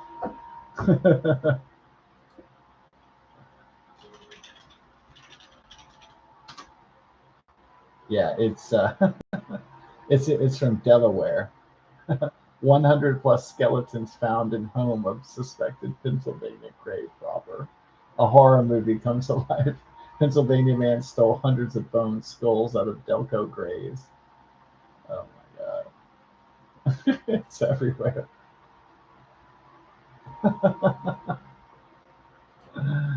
Jonathan Gerlach, 34, of Ephrata, is charged with 26 counts of burglary, 100 counts of abuse of a corpse, 26 counts of two separate trespassing charges, 100 counts of theft by unlawful taking, 100 counts of receiving stolen property, and many more crimes.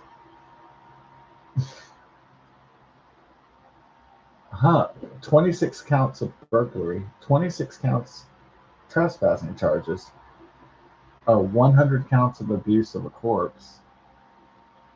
Oh, don't tell me that he better not be, oh my god. Hopefully he's not, necrophilia. He's got a $1 million cash bail. George W. Hill Correctional Facility. Detectives walked into a horror movie come to life in that home. Ooh, man. Yeah. So to say this guy has an obsession with death is kind of oh my god.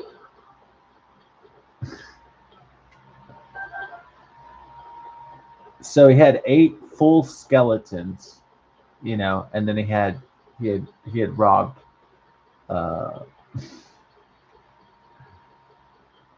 now is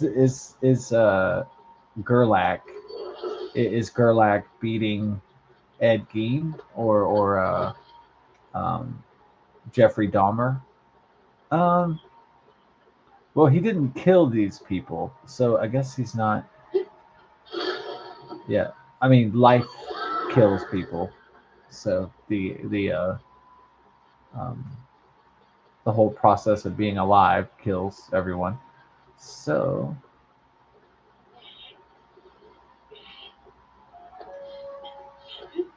at least in the long run. Is his name Edward? Is his name Edward Gerlach? Edward.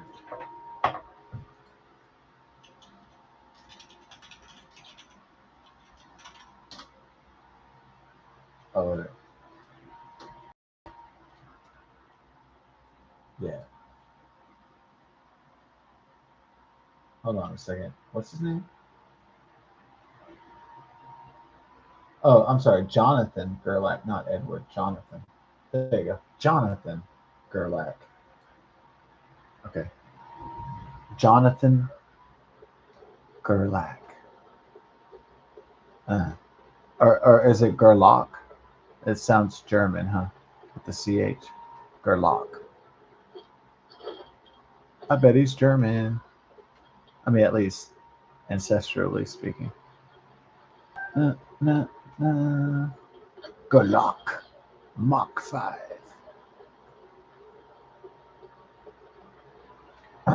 Johnny Gerlach. Gerlach the Warlock. Wow.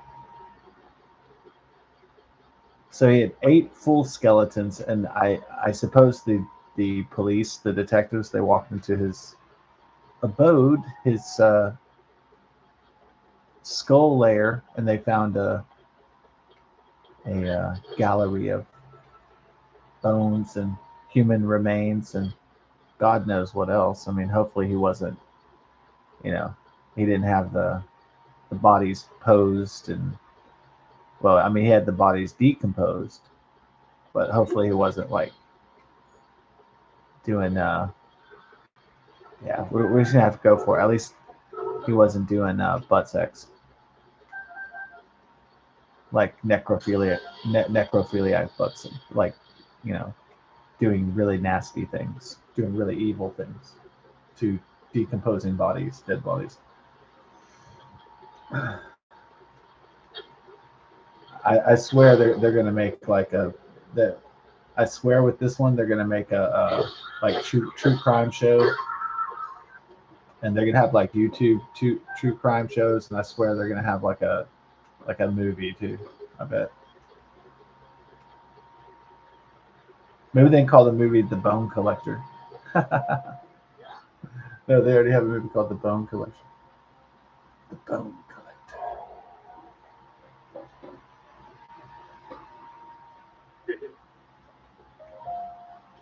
Got your boy Nars.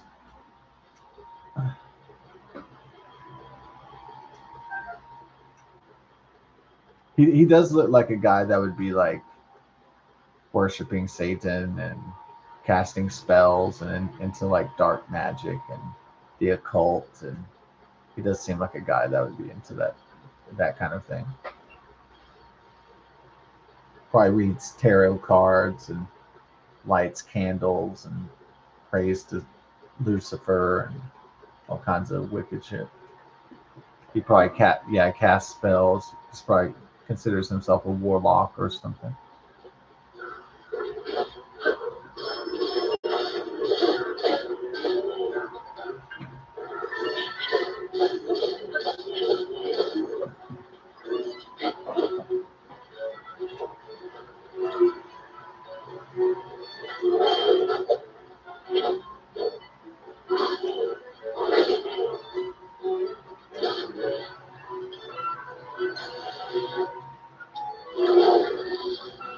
Oh.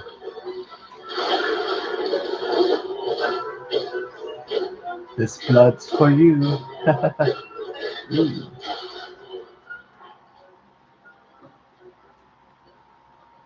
That.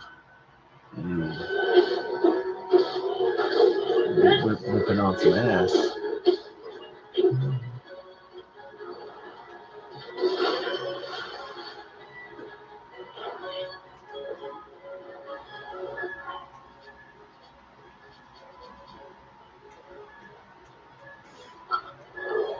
Jonathan Gerlach.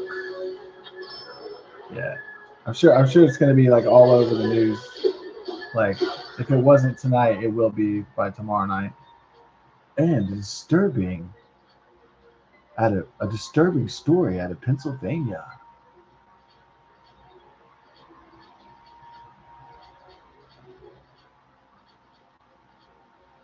So the detectives and the police, they all walked in, and then they're like, there's dead bodies everywhere and body parts.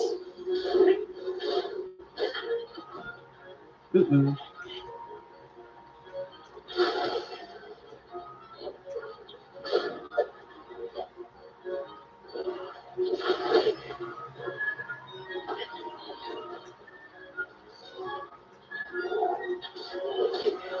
Well, I guess you could say this guy really got a boner from this work.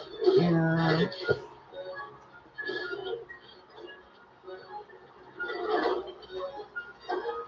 He got a boner.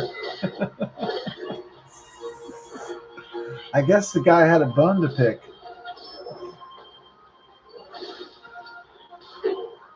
Use all these jokes, like all the dark jokes all day, all the macabre jokes, all the dark comedy, black comedy.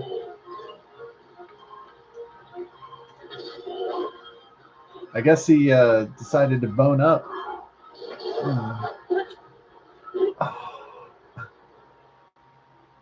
You should have just saved that for the gut filled segment.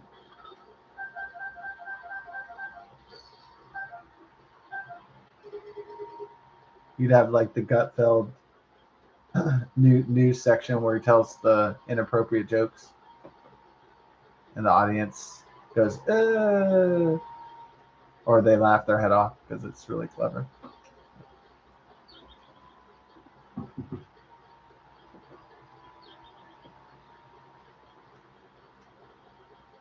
Oh, I got the idea for what his movie would be called. It'd be called Bad to the Bone.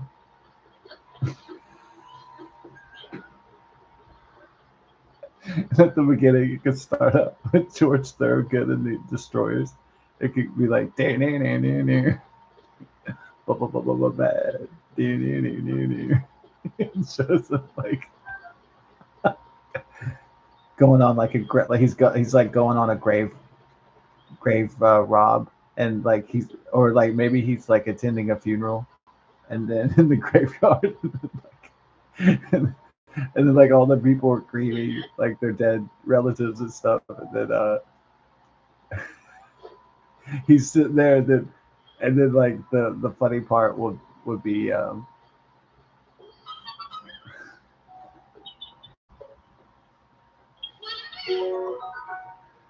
he's at the funeral, but he wasn't invited.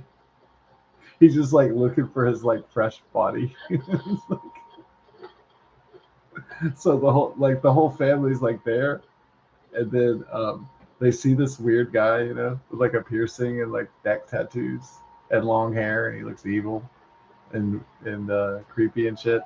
And like the people in the family at the funeral, they're like, "Who the hell is that?" And they're like, "Hey, did you know Grandpa?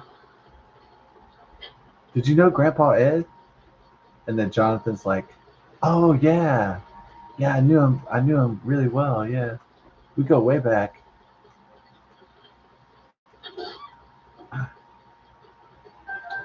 And people are like, "Oh, okay. Well, I guess we won't call the police." And then uh, the grave digger comes, or what? No, like it's like they lower the like casket into the cemetery, and then the grave digger puts the dirt on top of the casket, and then Jonathan's like, "Oh, this one's fresh," and he goes back that night. He gets his shovel and gets his flashlight. He's like digging, and he's like, "All right, this was fresh from the morgue." And then he opens the casket and takes the body out and loads it up. Maybe he has like maybe he has a shovel, and then maybe he has like a wheelbarrow or something to put transport the body in. He has a cart.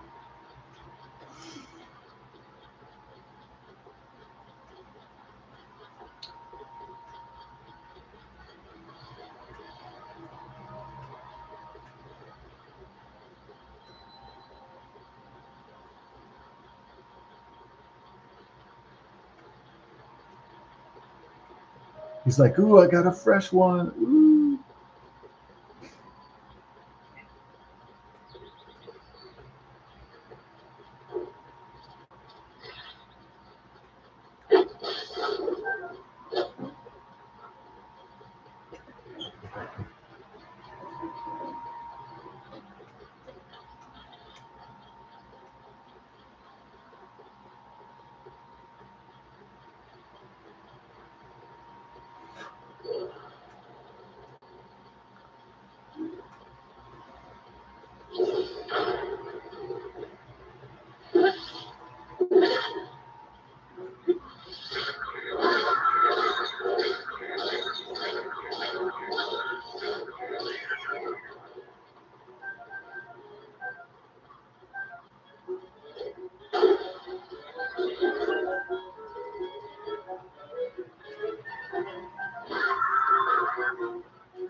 Yeah. Under the Bridge, Red Hot Chili Peppers.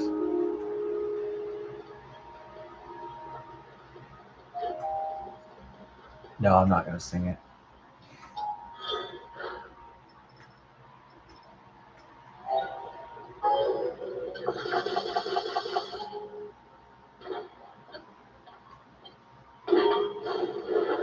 So what did he rob 26 grave sites for for 2026? I don't know. That's probably like maybe just the number coincidentally perhaps was 26, but I don't know for sure.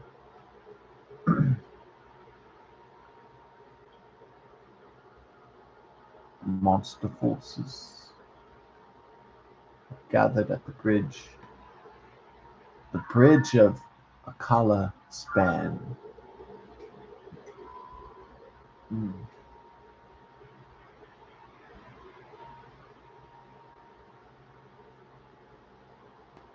Don't want to get too high.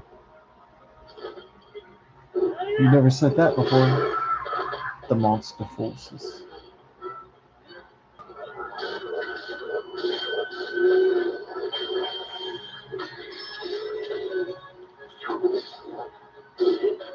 Mm.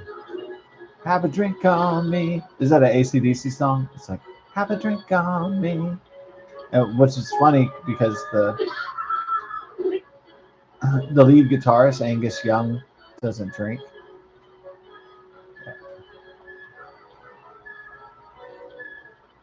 But apparently everybody else in the band does drink though, except for Angus Young.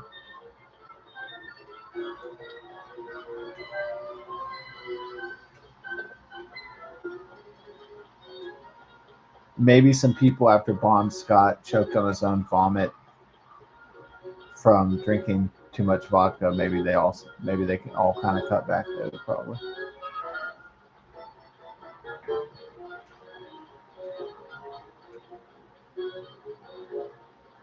So somebody already like teetotaler can just say, "Yep, alcohol is bad," and then they can just be like, "See,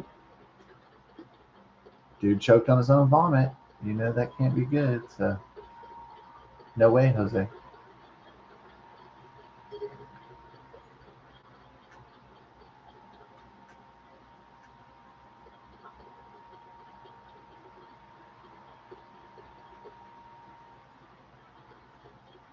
Yeah, arrows pointing to my boy. Yeah.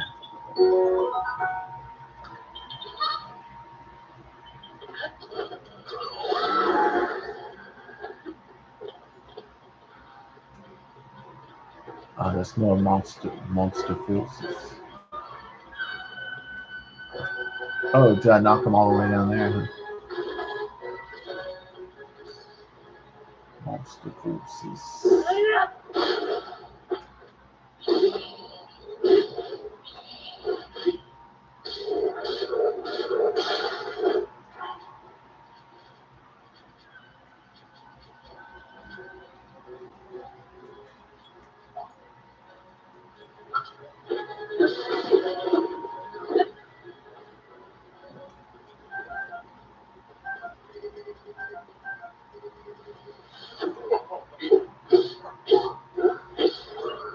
What?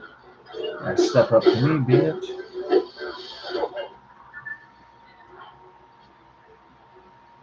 All right, here's what we're gonna do. You ain't Gambit, bitch. You can't heat up cards like Gambit, boy. There's only one Gambit, fool, and it ain't you. Oh.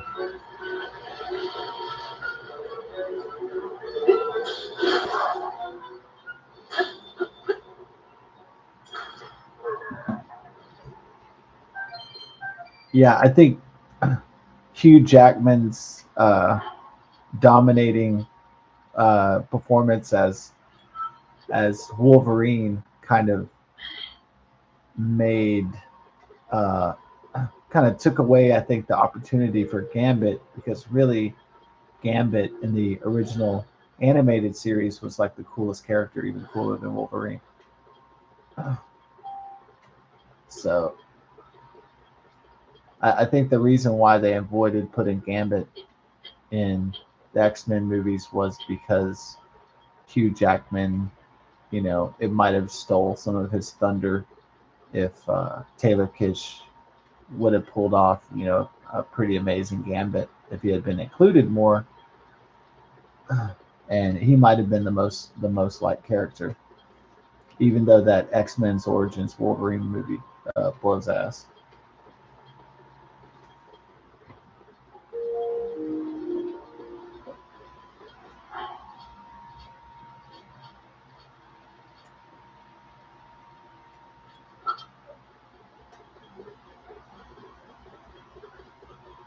Do we have a robot monster war up here?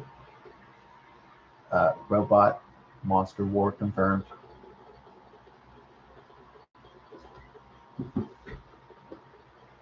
Okay, it's officially Phil's 93rd birthday. Yeah.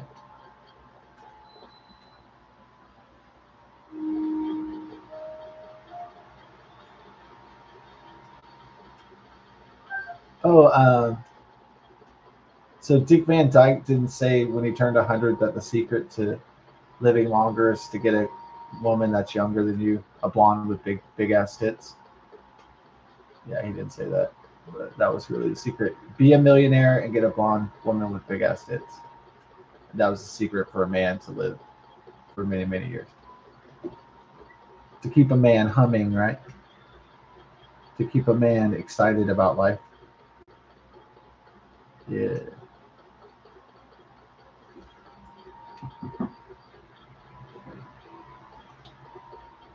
And then he's like, "Oh yeah, and I quit drinking and smoking." Okay.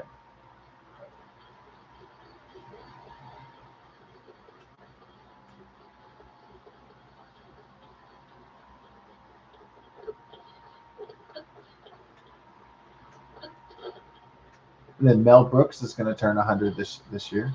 Hopefully, I don't want to jinx it because March is kind of right around the corner, but it's also, yeah. You can look at time as like, well, it's far away, but it'll be here before you know it.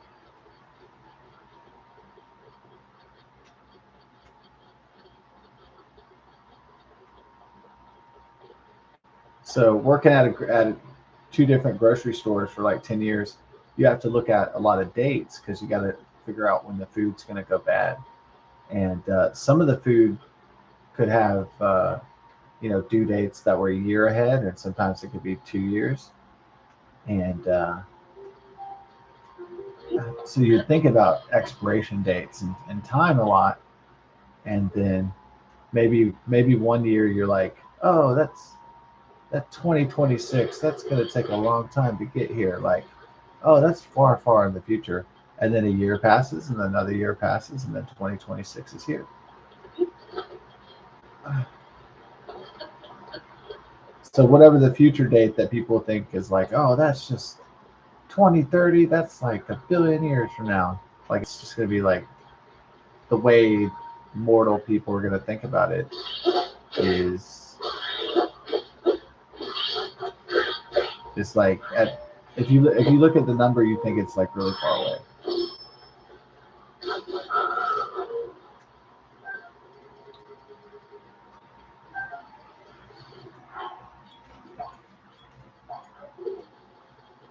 But when it comes, then people will say, "Oh man, where did all that time go? I can't believe so many years have passed."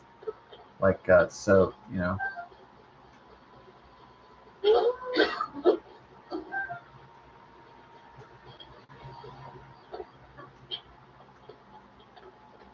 so the day that never seems to come always does come.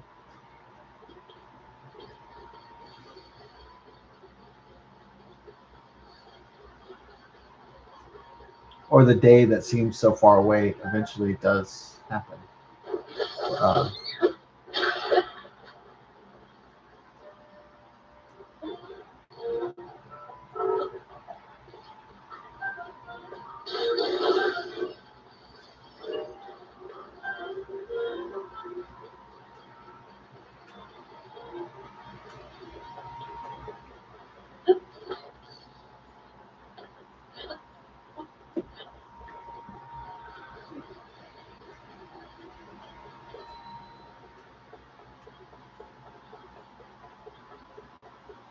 it must be time then.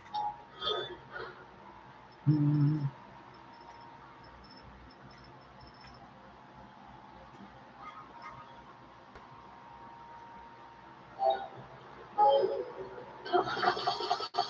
My little my little flyer.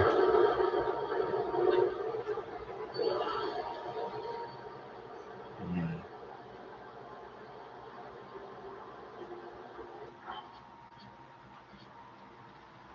That this like Gary Wright song. It's like I get much higher.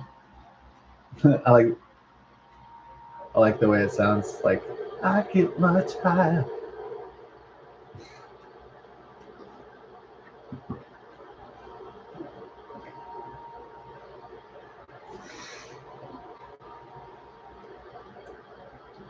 Find that star fragment.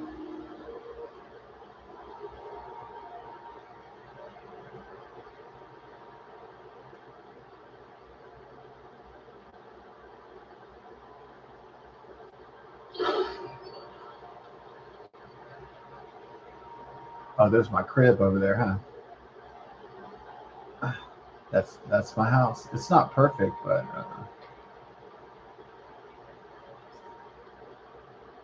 it's kind of how I wanted it. Kind of. Oh, I can put my flyer down by my house. G E by my crib, my custom Hudson crib. What's weird is that Hudson looks like my Uncle Larry. That's kind of the most weird part.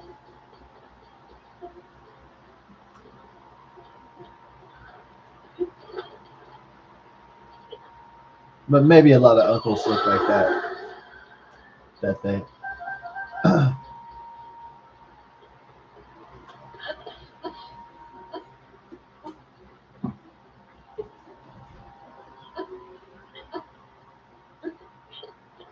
Yeah, how do I feel about mustaches? Mustaches, it's definitely a statement. It's not really my style, but the people that can rock the stash, I mean, they rock the motherfucking stash. So the Kurt Russells and the um, Tom Sellecks that rock that stash, I mean, they got it, and like my grandpa who had like the handlebar mustache, kind of like country western navy mustache, like that was, you know, yeah. If you can do it, yeah.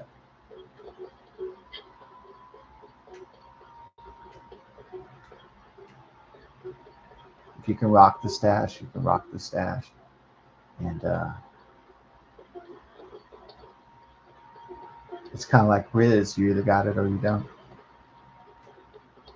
It's like money. You either got it or you don't. You know? So is this like shield mount? So much, yeah. What? That's not what I wanted to do, dog.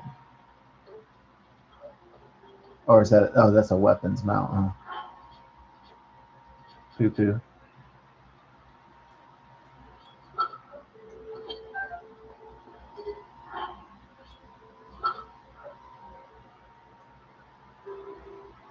I don't even know why. Okay. I don't need to. Gotta give me my weapon back, boy. Well,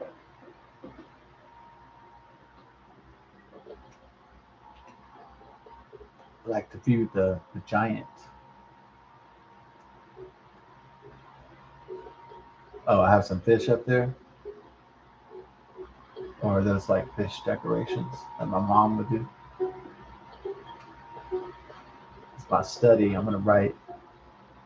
I'm gonna write this book called The Legend of Zelda in here. Mm, It'll be a bestseller.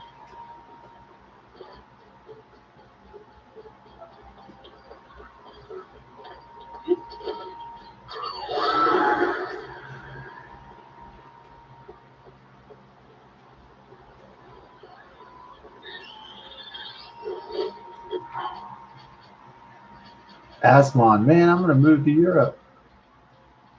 He like specifically goes on a hunt. He's looking for like blonde girls with big tits.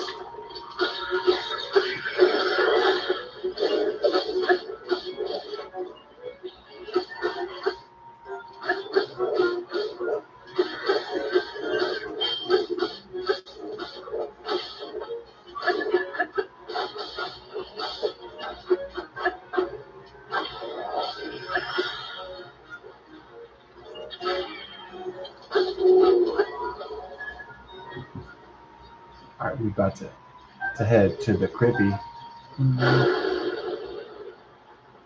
McDonald's.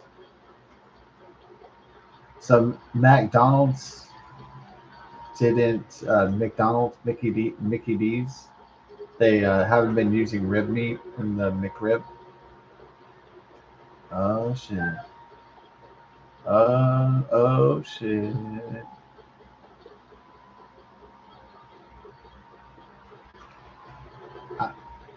I'm not imagining this. I've talked about this a long time before people were doing videos on this. I've been talking about this for years. That the quality of fast food has went to hell, and it was about 2 years. I know people have been making videos and how bad Taco Bell is for you and stuff, and it's been like 4 or 5 years, or it's been at least like 4 years since uh, my family and I have been to Taco Bell. And because we had a really, really bad experience, it was, uh, yeah, something like 3, 4 years ago or something.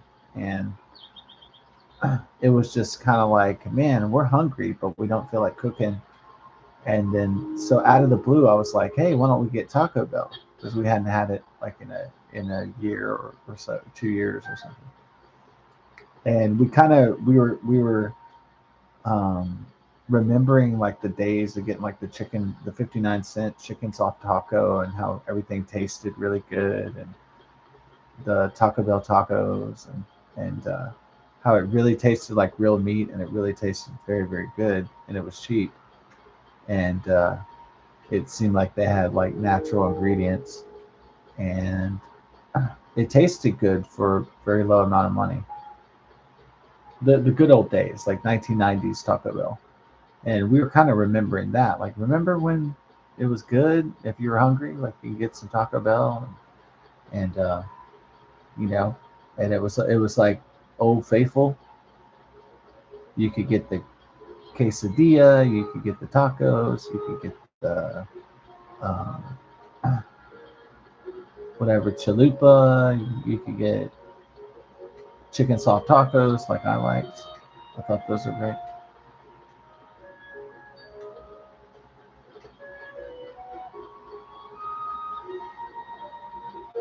So we got the Taco Bell, and it tasted absolutely disgusting. Like the meat did not taste like real. Um, it tasted just ugh. And so we had a really, really, really awful experience with it. So we said, okay, no Taco Bell, because that was total shit, whatever we just ate.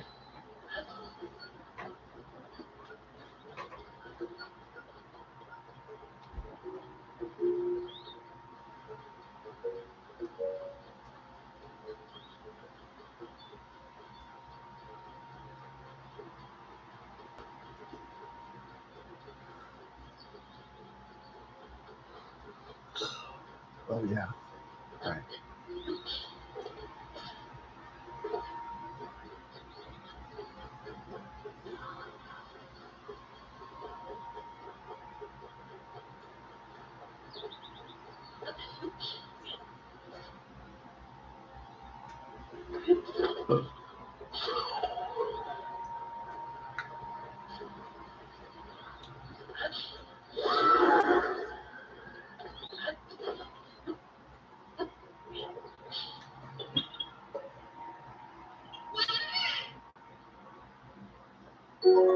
My boy, Pickle.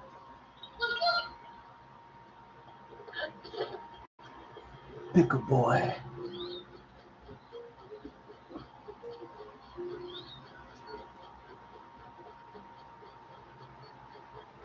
Man, it's like being in Maine all the time. Looking wonderful. Autismal trees.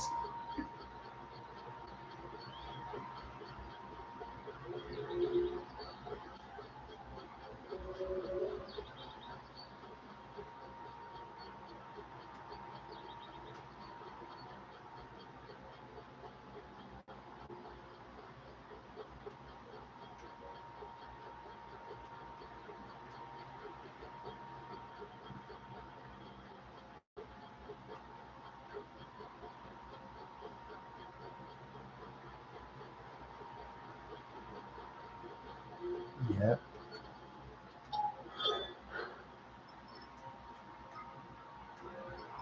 Oh, yeah.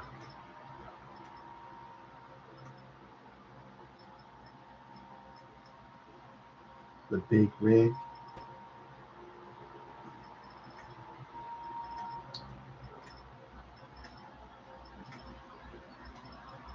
All right.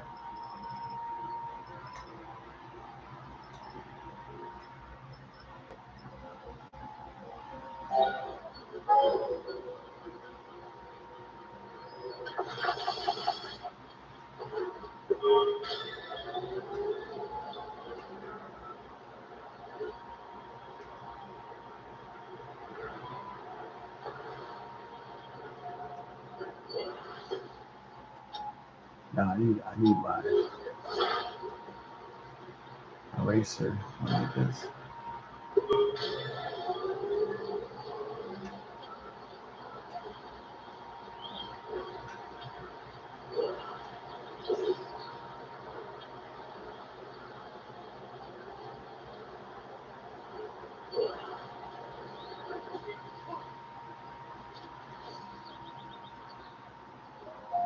Mimos.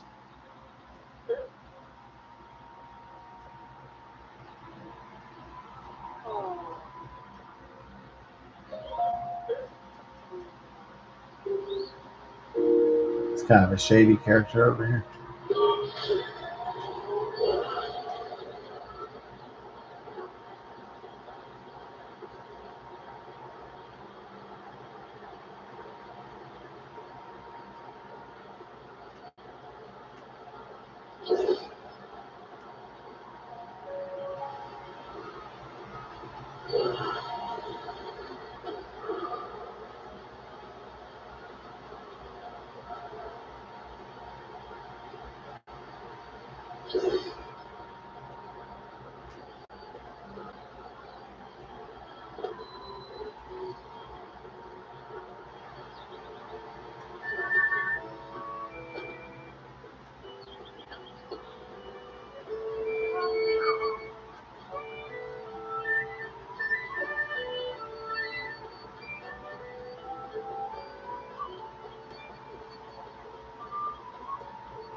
Oh, too lady.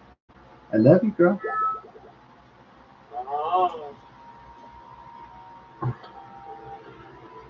Tula sometimes is patrolling the house and she doesn't have time for that maudlin sentimental.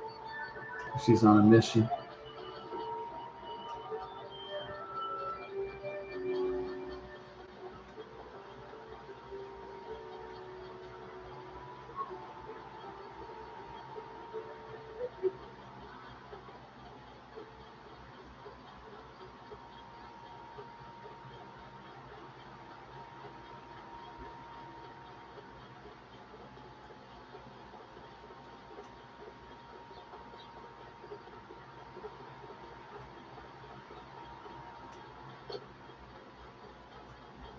Hey, T lady. Time to hit the sack. God bless. Best of success. Thanks for watching. Peace.